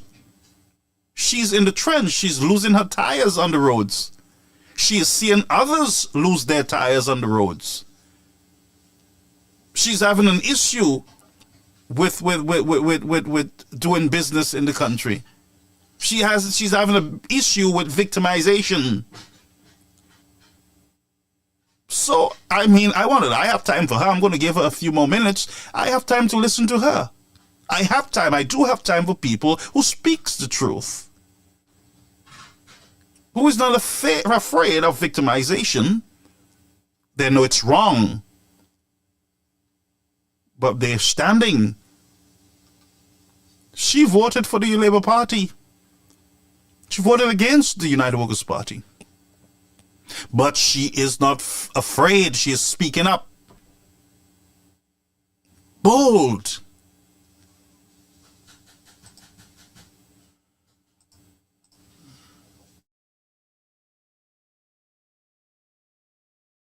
Because not one single person who works with me could say that I underpay them. Not one. But we have these big franchises that come, use our people, use their talents, underpay our workers, ill-treat them in the process, and then go away. That money is not spent in our country. That's no contribution. I make a bigger contribution towards the economy of my country than these franchises, you know. They go away, and it's the big executives that have their big houses, not houses, their mansions in Hollywood, in Newport, in all different, in Miami, off of the backs of St. Lucians that benefit. But a single mother or a family that chooses to come in the boulevard to earn an honest living, y'all would try to fight. Why do you think Domino's Pizza put these big pots in front of there? To deprive another person of making an honest dollar. Because you're waji. Because you're waji. Blue Coral is owned by NIC. NIC. Every St. Lucian, it could be a tin of tuna fish you purchase. It could be a box of macaroni and cheese. Anything that you do here, you pay that 15% VAT on value-added tax on. We are taxpayers. NIC belongs to us.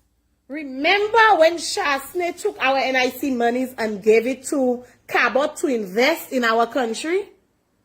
You know what happened? How y'all was outraged? This is our building. Now, Blue Coral, that is owned by St. Lucians, that is owned by NIC, is now telling a regular St. Lucian that pays NIC and pays taxes that they cannot come and vent in my place. How is it your place when NIC belongs to us St. Lucians? The government of St. Lucian. The people we put to represent us. Tell me, how does that make sense? If y'all are incapable of doing your jobs, I want y'all to resign. If y'all are incapable of governing, I want y'all to resign. The government, they're fragile. Before you speak, they're in their feelings. Like you cannot have a voice. You cannot share your honest opinion. But that does not make sense. How can I not be able to share my opinion? Have y'all made a research? Have y'all gone and put pen and paper together and see what is actually, going on, like the truth behind what is going on? Are y'all for the people or for your people? That's a question I want to know. Are y'all for the people or for your people? Because there's a difference. Your people are the very same ones that want to deprive the people who once worked on the slave plantations and who protested for freedom. But y'all have now come and y'all are in bed with the criminals that want to hold y'all ransom, that want to come and tell y'all, I'm not going to pay property taxes. What? In my country? So wait, so she's saying that there are businesses in the country threatening the government, saying that they're not going to pay taxes, and in return, they're being pressured. That's what I'm hearing from her. Let's listen a little more. Y'all don't come here and negotiate with them. Or y'all don't come here and say to the vendors, guess what? Y'all have been doing that for years. Y'all will no longer do it because my boys say, you understand, they're uncomfortable with it. Huh? Y'all cannot do that. Y'all cannot face them because these are the very same people who grant y'all these favors. The big favors y'all think we know nothing about. They are the same ones doing all your dirty work for y'all. They are the same ones. And I'm trying not to even go down that road this morning. You understand me? As a St. Lucian, it is just unfair. And trust me, the other St. Lucians feel the same way, but they're afraid of victimization. I'm not afraid of victimization. Y'all have been victimizing me forever. It doesn't matter. When Jesus says yes, nobody can say no, you know. His anointing cannot be touched. So I care nothing about what y'all try to do to me, what y'all will do to me. You understand? Corruption is everywhere. You are so right. Corruption is everywhere. And I feel sad for the police officers that have to come now and do the dirty work or enforce them dirty laws or rules that y'all have created yourselves. The same way y'all are using these police officers to run us out of vending areas and vending zones and putting up these no vending signs everywhere around the city, preventing people from earning an honest dollar. You understand me? And y'all want to come take us out of our comfort zone and now put us somewhere else, put us in a pig pen where we have to take heat, we have to take rain, we have to take all the dust, you know, a place where St. Lucians no longer pass. A place y'all want to take us from the boulevard and put us Mikud Street for a few days. We are there like we have to come and kiss your ass, like we're negotiating. We're negotiating for what? What are we really negotiating for? Something that rightfully belongs to us? Something where this is essential for us to earn a living in our country? This is a need. We need to earn a living? Or else, y'all know what could happen? Y'all know what could happen? A mother's tears, a mother's tears. No wonder these young fellas, they nothing are running, so they're making something happen. They're making something run. The people who are not supportive are the people whose breads are being buttered. The people who know nothing about this situation. The people who knows nothing about what it is not to know where your next dollar is. You want to give them that name. You want to give them certain names. When somebody does something or give you something that rightfully you never buy a peanut butter, you'll buy a peanut butter because you want to do a little punch.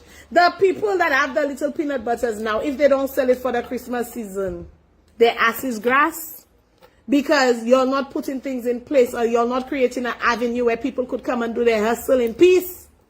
It's yours. Y'all have done nothing for me. Y'all have given me nothing for free. So why are y'all here boastfully telling people, I've taken care of Cherish, I've taken care of Cherish?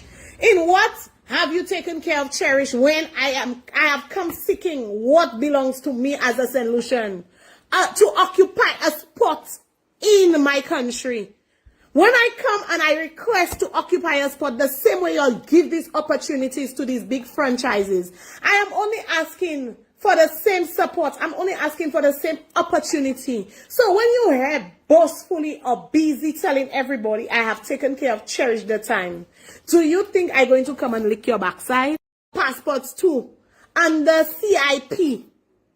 When these people now start coming into my country and occupying, there will be no room for the marginalized.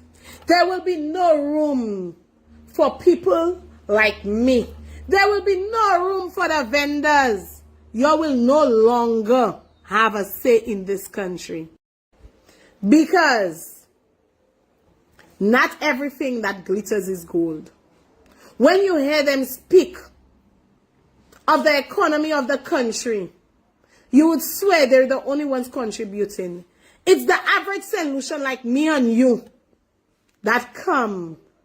The monies that we make and we put back into this country. This is what builds the economy of this country. Deborah, I don't have no time for you. Deborah Geitz, I was waiting for you. I don't have no time for you. You see people that are hypocrites. I don't have no time for no VCS. I don't have no time for no hypocrites. The time you have to speak, you don't speak. Go in the offices, go in your councils and speak. Don't come and speak under my live, Deborah Geitz, okay? Don't come and speak under my live. Because you're not a productive person. Everything that I've heard you say is things that are in favor because you're a kiss-ass miss. Deborah Geitz, you are a kiss-ass backside to be live. But you will not step on the tail of the cobra and don't expect it to hiss. Y'all are busy here saying yes, yes to everything. What have y'all said or spoken? What are you negotiating for? You know, speak to me. No position. So I suggest you become a crummer at the fancy dinners that y'all are not invited to. Go apply for a position as a crummer. You know what a crummer is? Let me tell you what a crummer is.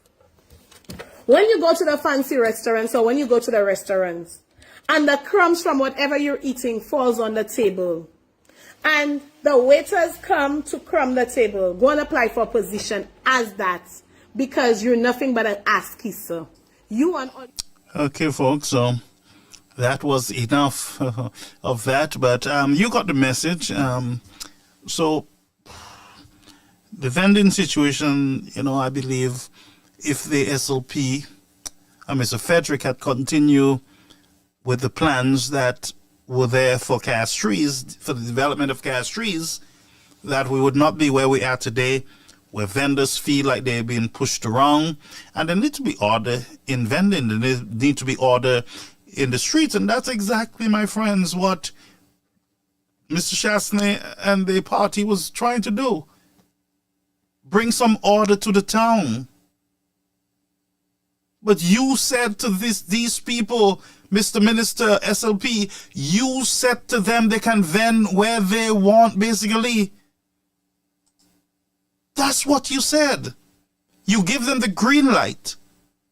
And we heard it while you were speaking. They said, yeah. And one guy said, wait, I just waiting, like nobody can touch me. I can vend where I want because Richard says so. You guys created the environment that we're in today. You created a problem where there were no problems. You told the people that when Chasney wanted to clean up cast trees, that he was victimizing you guys. Now I'm hearing that there is another lady in Raidrey or in Castries who was vending in a location for years, some fish shack the woman had, selling fish and other stuff, and they want her to move off the beach area because they're upgrading or building some hotel, and you guys are silent. You guys are not around. Where are you guys? You remember when during COVID you went with the Cabot thing and you said that they were victimizing Maji, and whatever it is, and they wanted her to move, and they were victimizing her for foreigners, and you went out, Jack don't want me to bathe on the beach, and all those stories, remember? Where are you guys to stand with this woman? Where are you guys to stand with this lady who have been vending for more than 40 years? So it exposes the hypocrisy. It exposes the hypocrisy of you guys. In my opinion, my humble opinion tonight, you guys are the exact definition of hypocrites. You say one thing in opposition and you do another thing. Or you say one thing in opposition and you do the very same thing you're complaining about. Don't touch my vendors. Vendors go, they put themselves everywhere in Castries. Now it's out of control. You come, y'all go move your stuff. It's biting you guys. That's what unrighteousness does. So I hope that you can go and protest on the beach, where this woman is going to be moved from. I hope you can go there. Where are you guys? Where the SLP to go? Well, Alvina and all the others, go on the beach and protest. Go buy all the woman fish and chicken. Just like you did during COVID on the beach. Jack, the beach is mine, Jack, beach is mine. Nobody was taking any beach from anyone, but you guys made the public believe that somebody was taking away the beach from them. And that wasn't the case. You guys made people believe that Chasney sold the Piton. You guys made people believe a lot of lies in the country, and now you are trying to govern the country, and instead of governing the country in righteousness, you are governing in hard times under serious pressure, because you got to put your foot in your mouth constantly. You told us that the Tavern project had no approved plans. Then we hear there is approved plans. You told us that the Dyer Mall is not ours, it's sold and we can never get it back. We found out that's not the truth. But the hacks believed it. You have not corrected it in the minds of the hacks. So they continue with their lies.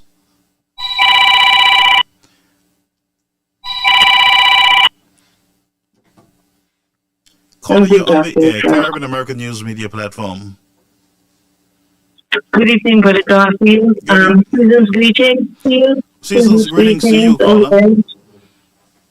To you and your family. And season's greetings to everyone on the live tonight. Yes, caller. Talk to me. How are you? Brother Garfield, I'm good. I mean, I couldn't agree with CC more.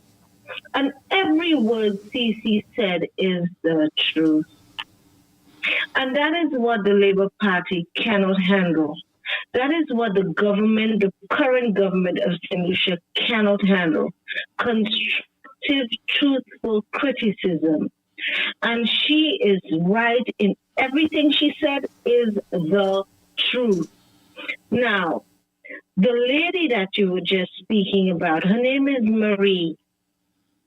Marie has been at Redley Beach, at the bottom of Mont Pima, where that hotel is supposed to be going up.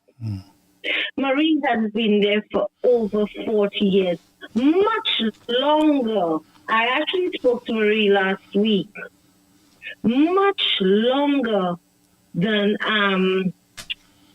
what's her name at Casbah Beach? Marjorie.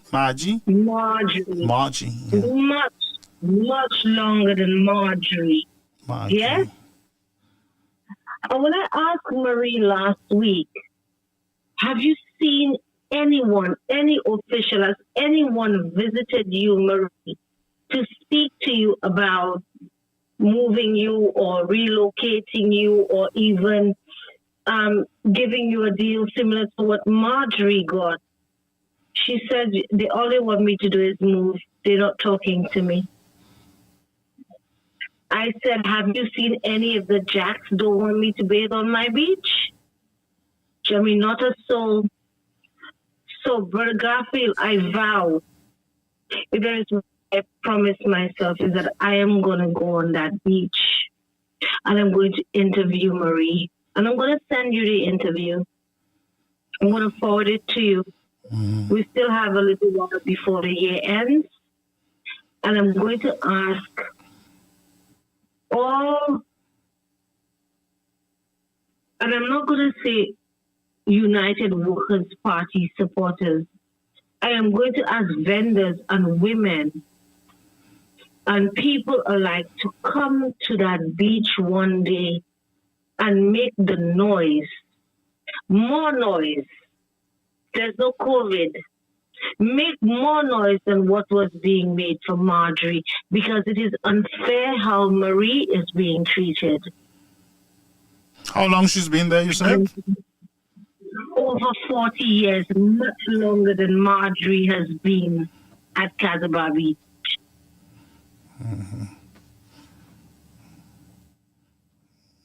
Marie has been there for a very long time. I know that little beach bar there for so long, it's not funny at the end of the beach. But why do you think that the SLP supporters and government ministers who went on the beach in Grosile to protest the Cabot deal, why do you think that they're not going out to protest for this woman? Because of the hypocrisy, you said it, and it's one of Rick Wayne's favorite was the hypocrisy. Because when Cabot was happening, it was Alan Shaft and the UWP administration. It was under their administration. But this time, the same Alan Shaft, they said, that was selling St. Lucia and selling their land and government land and their patrimony and whatever. This time, this is happening under the watch of the SLP administration, under their governance.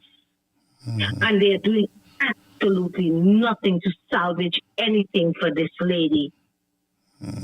Now, don't ask me what her political bias is, if she's VP or SLP. I would not know.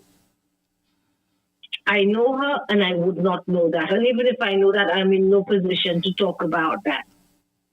If I suspect, I'm in no position to talk about that. Let her confirm that herself if she wants to. But the hypocrisy of these people, it is just, and imagine they went to Marjorie after Marjorie already had that deal with that same deal with Cabot was already discussed with Marjorie, and they went down that beach and kept that noise and made it seem like it's them who got Marjorie that deal. That deal was already discussed and was going on paper for Marjorie. Okay?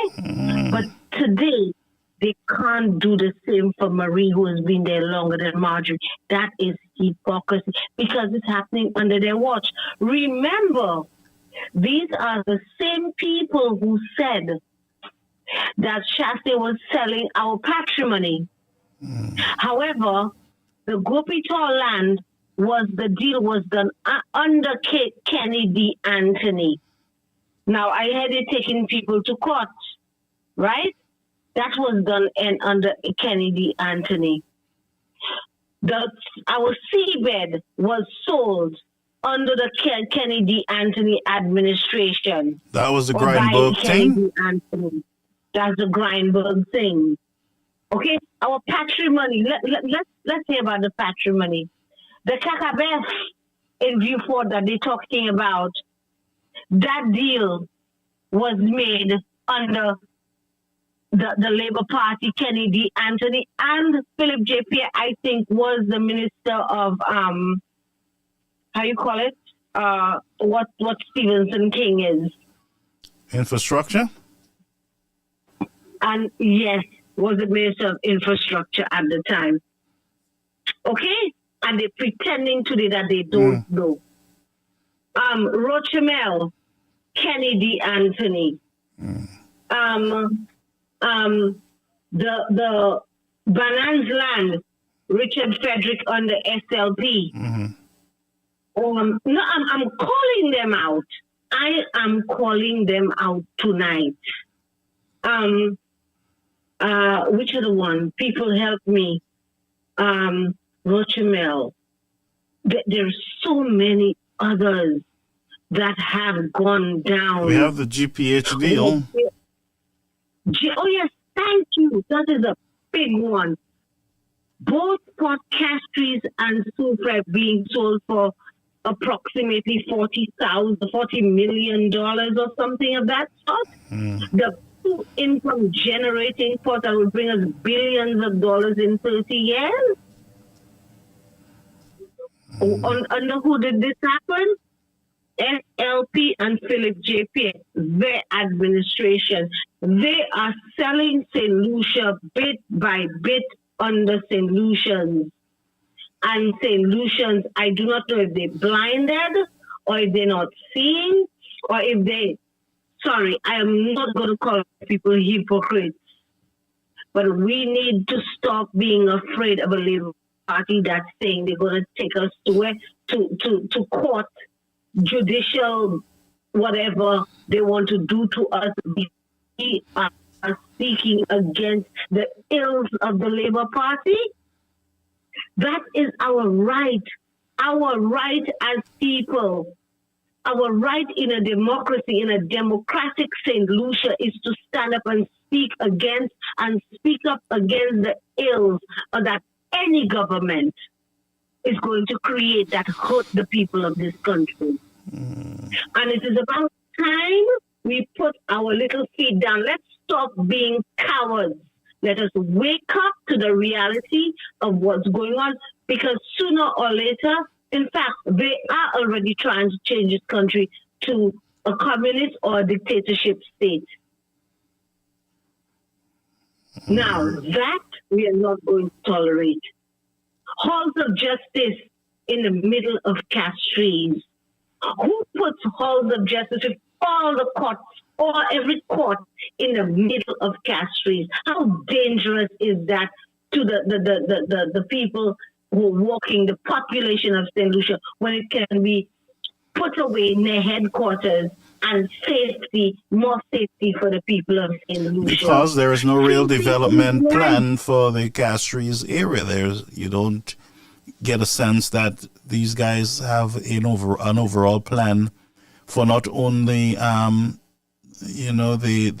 boulevard, but also for the underground, the water systems and fiber optic lines and proper pumps and drainage, because it is below sea level, and you would want to, with climate change, you would want to put in a few $1 million into Castries in preserving it, into uplifting it and making it more a safer place for people. At least it's so to put such a building there without a proper plan for the city and just selling off prime waterfront lands, I think it's just not the right thing to do.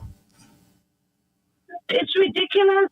It is ridiculous, and our people are there like they're scared. Now, there's something I'm going to say on the live tonight again. And I've said it before, Brother Garfield, I'm going to say it again, because I do not want solutions. I don't want to see all of your jaws hanging, your mouth, hanging open.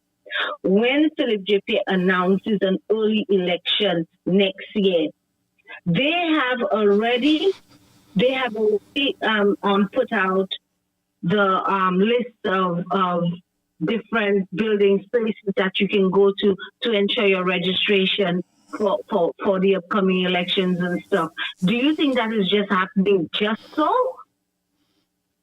They are doing work. Let me tell you, I saw people cutting grass. On Sunday evening driving back from the airport. I saw people cutting grass in the night. Well, as a matter of fact, today some step workers got injured. One man got killed in Denry. Very sad. And that's the thing that he got killed. My condolences to the families of the injured and the persons who lost their lives in that accident.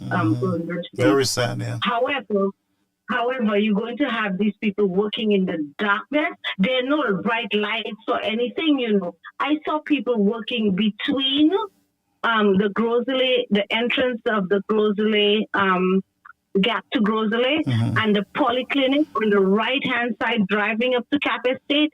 I saw people last night after 8 o'clock or so were cutting grass with weed whackers and stuff and raking grass. But guys, is this madness? Is this madness? You call that safety? And I want to also mention who is whatever Wells. What's the name? Something Wells Clinic? Who Wells? Brother Garfield. None of us know who this person is. Who is the something Wells that Musa has named the part of Victoria Hospital after? Who are these people? Maybe I know some Winston Paris, but isn't it a shame for them to be naming a building or parts of buildings after certain people, influential people maybe, and these buildings are not even renovated, just like they embarrassed Julian R. Hunt and tried to name the Castries Grosley Highway the Julian R. Hunt Highway. Well, who's in the potholes? Even renovated. Well, that's how the guys operate. What is this back to front thing? Back to front. And I had a friend who lost her life a few days ago at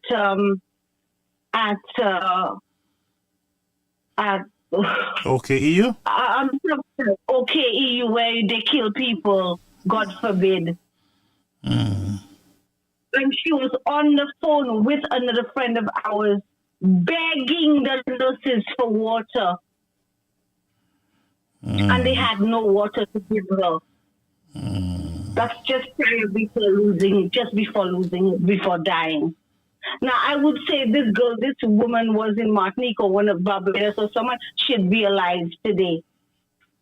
So they found doctors to put at the whatever Wells or whoever clinic, the old Victoria Hospital, with a leaking roof and a compromised building that they didn't even fix up. And they're just chucking people in there to pretend that we have some wellness center. They opened, and they had an opening ceremony, wasting taxpayers' money on an opening ceremony for garbage. They found doctors to put in there, but they cannot find doctors and nurses to send to OKU, where people are dying on a daily basis every second. Solutions. It's time. It is time. We have some information on Betty Wells. Ambassador Fletcher is saying that she was a white doctor from the 60s who worked there in Castries. Betty Wells was a white doctor who was there when I was a child, and she was already in her 60s. Or she was in her 60s. So Betty Wells is the only person. They hate white people, Look at all what they said about Chastain. He's white. Maybe she did. Maybe she contributed to the health system. I got to look into it. Well, Godfrey, we've had a lot of people in St. Lucia who have contributed, solutions, who have contributed to the health system. Many very great doctors that have passed on. Now, I'm not saying that they couldn't name her Betty Wells, but none of us know who Mrs. Stretcher know who Betty Wells, but most of us do not know. We're asking the question, who's Betty Wells? Now, that's not what I'm talking about. What I'm speaking of tonight is that they have taken people, they have put, according to Musa, they've equipped this place with doctors and nurses and whatever, right? And this place is compromised. So The SLP government is doing things back to front, the cart before the horse. Everything you're doing, you all are just a reactive government. When people say there's a hole over there in the road, you see a truck coming at midnight and try to block it with some sand. Next day it rains, it comes out. Then people complain about the hospital, us not having hospitals.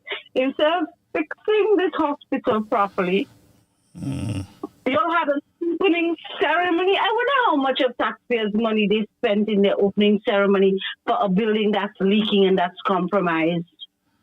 To put people, sick people, in a compromised building, that is how, this is where that's the standards of the SLP, and that's how much they're putting solutions first.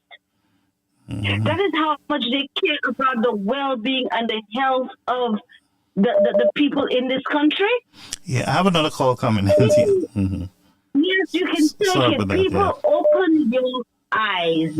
Thank you, Brother God. No problem, my friend. Thank you. Caller, you're on the air. Our last caller for the night. Go ahead.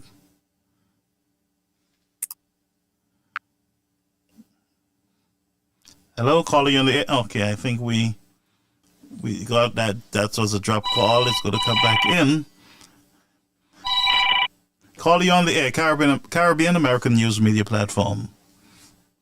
What's on your mind?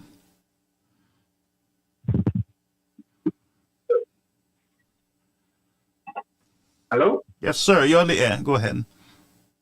Yeah. I will not stay long, Brother Garfield, but I just want to elaborate the lady was speaking about when it comes to the healthcare system and what is happening. And I listened to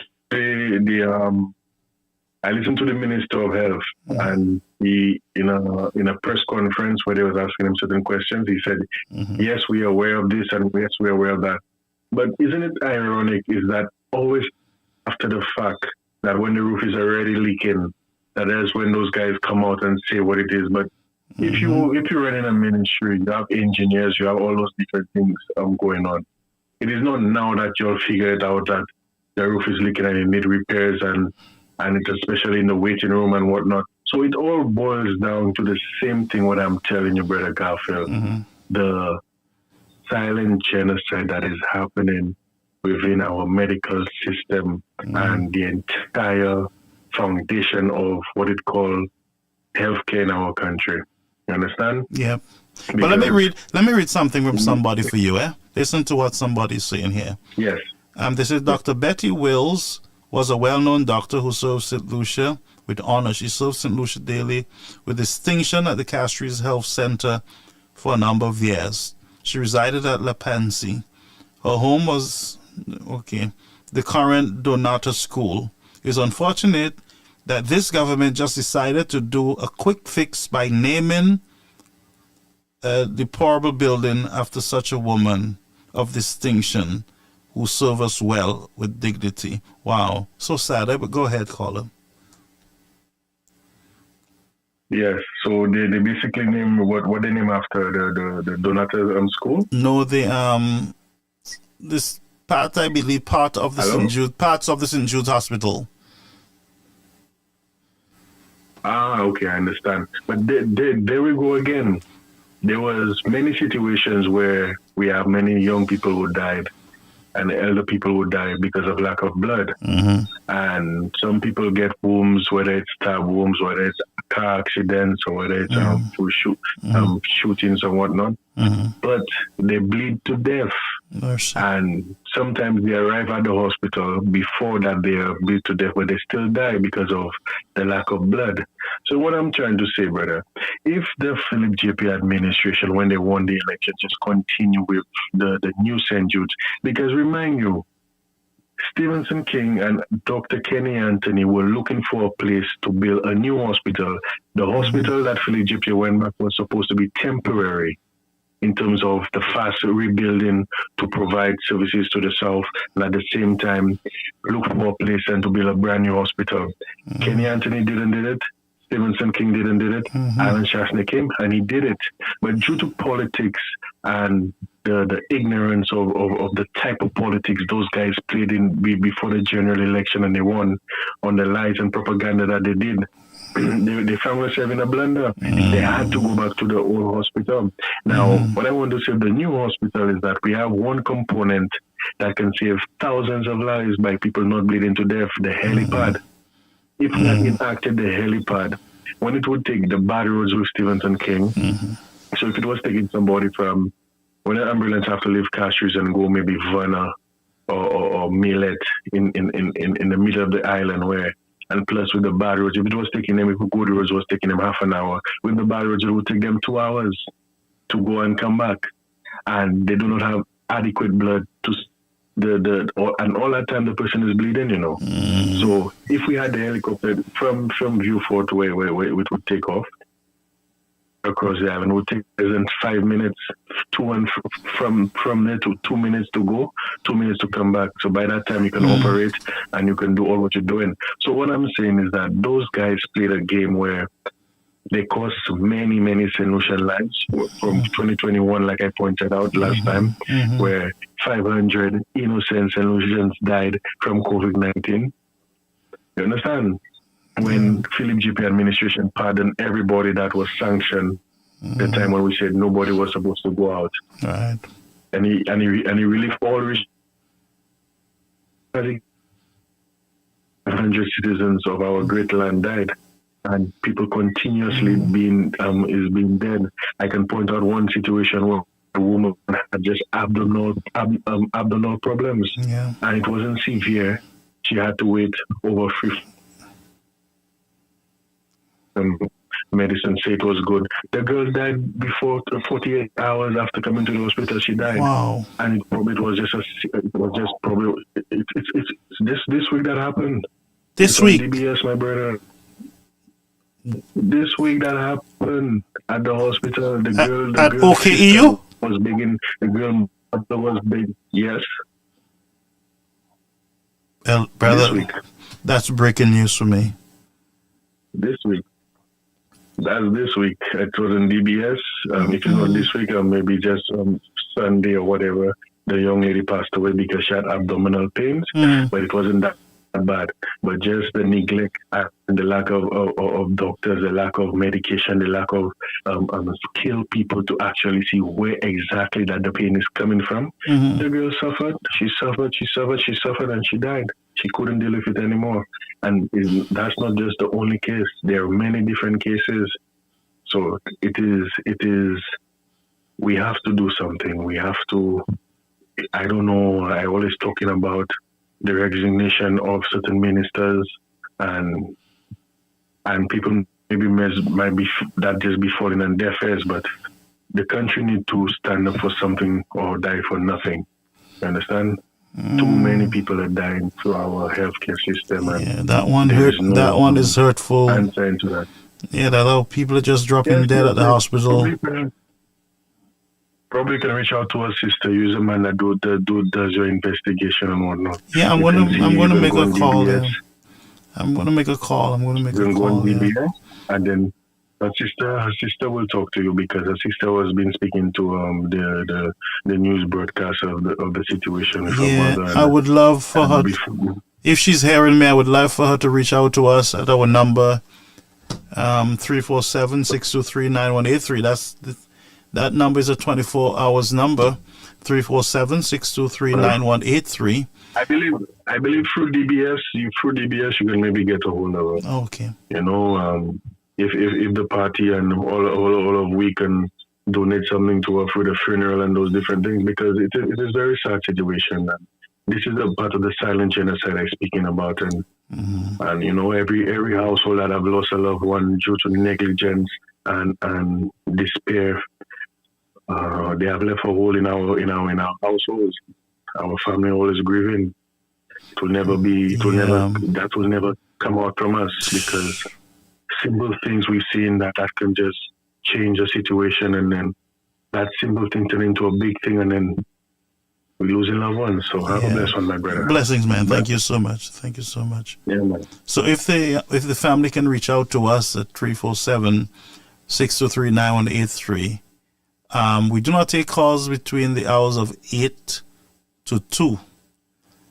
I'm in the classroom from 8 to 2. So You can get me after 2 o'clock on any day of the week. All right, so you can leave a message, or you can, just send me,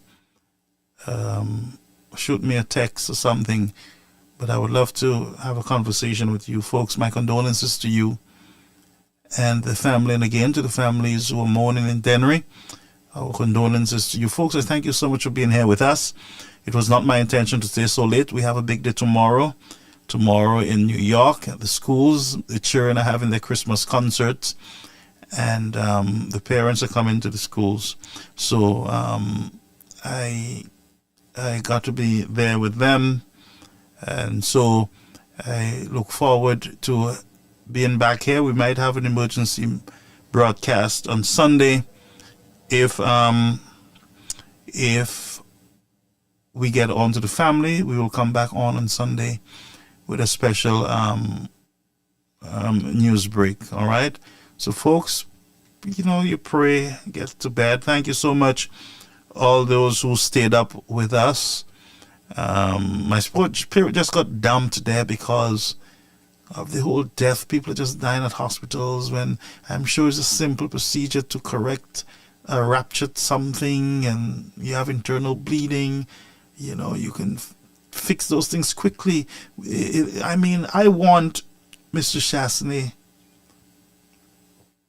to promise the people of St. Lucia, promise us that if you are elected, or when, that our hospitals will be priority. We will put all our energy on the hospitals, ensuring that each hospital has scan machines. Everywhere there's an emergency room, there is scans. People will have access to immediate scans. Scans can save your life. It can help a doctor to do her job or his job more effectively and efficiently, and they will not have to guess. A simple scan can save a life. You better believe it. So for me, I will ask him to promise the citizens of the country, promise the people of the country, that we will have medications, the supplies, and the professionals in our country, even though we have to bring them in for 2 years or 3 years. But we'll let them sign contracts without specialists come in. We will provide you housing, transportation, come in. Because right now it's an emergency, a medical emergency that's going to get into a medical disaster if we do not get those machines in and equip our hospitals. Our people are getting sicker. It is quite clear our people are so stressed. So, these people are getting sicker. Your country cannot deal with the type of cancers that they're discovering now. And sometimes people are dead, buried, and you don't even know what they have. And that might be the truth. So we got to know what's in the country. We got to understand what's in the country. What's our medical emergency right now? And we got to address it. We got to invest in the hospitals so that families would not be bereaved and mourning over situations that should be avoided. Brethren, if all of us can agree with that, we will have the change that is necessary in the country. But we got to get on board, friends, okay? So have a beautiful rest of your evening. And it's just what it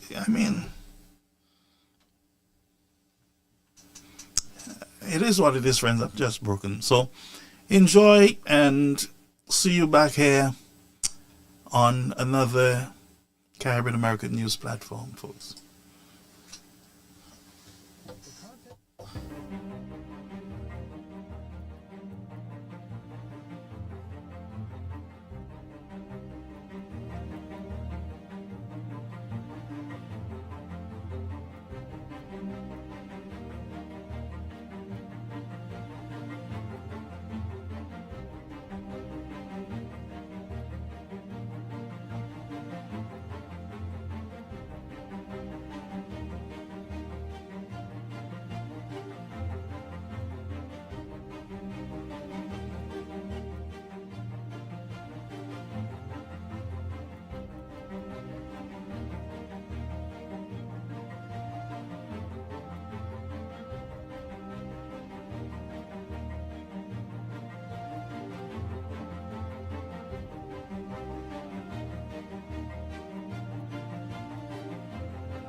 Why them Lucians so make them this? Sui pui. Some 2.5% HCSL thing. is a tax vibe. So what that have to do with people getting meg? But just now, to me them people paying VAT already. Exactly. The tax is calculated on the cost of goods, so one time the price go increase, Kuma. The Lucians end up paying more than 15%. Mama!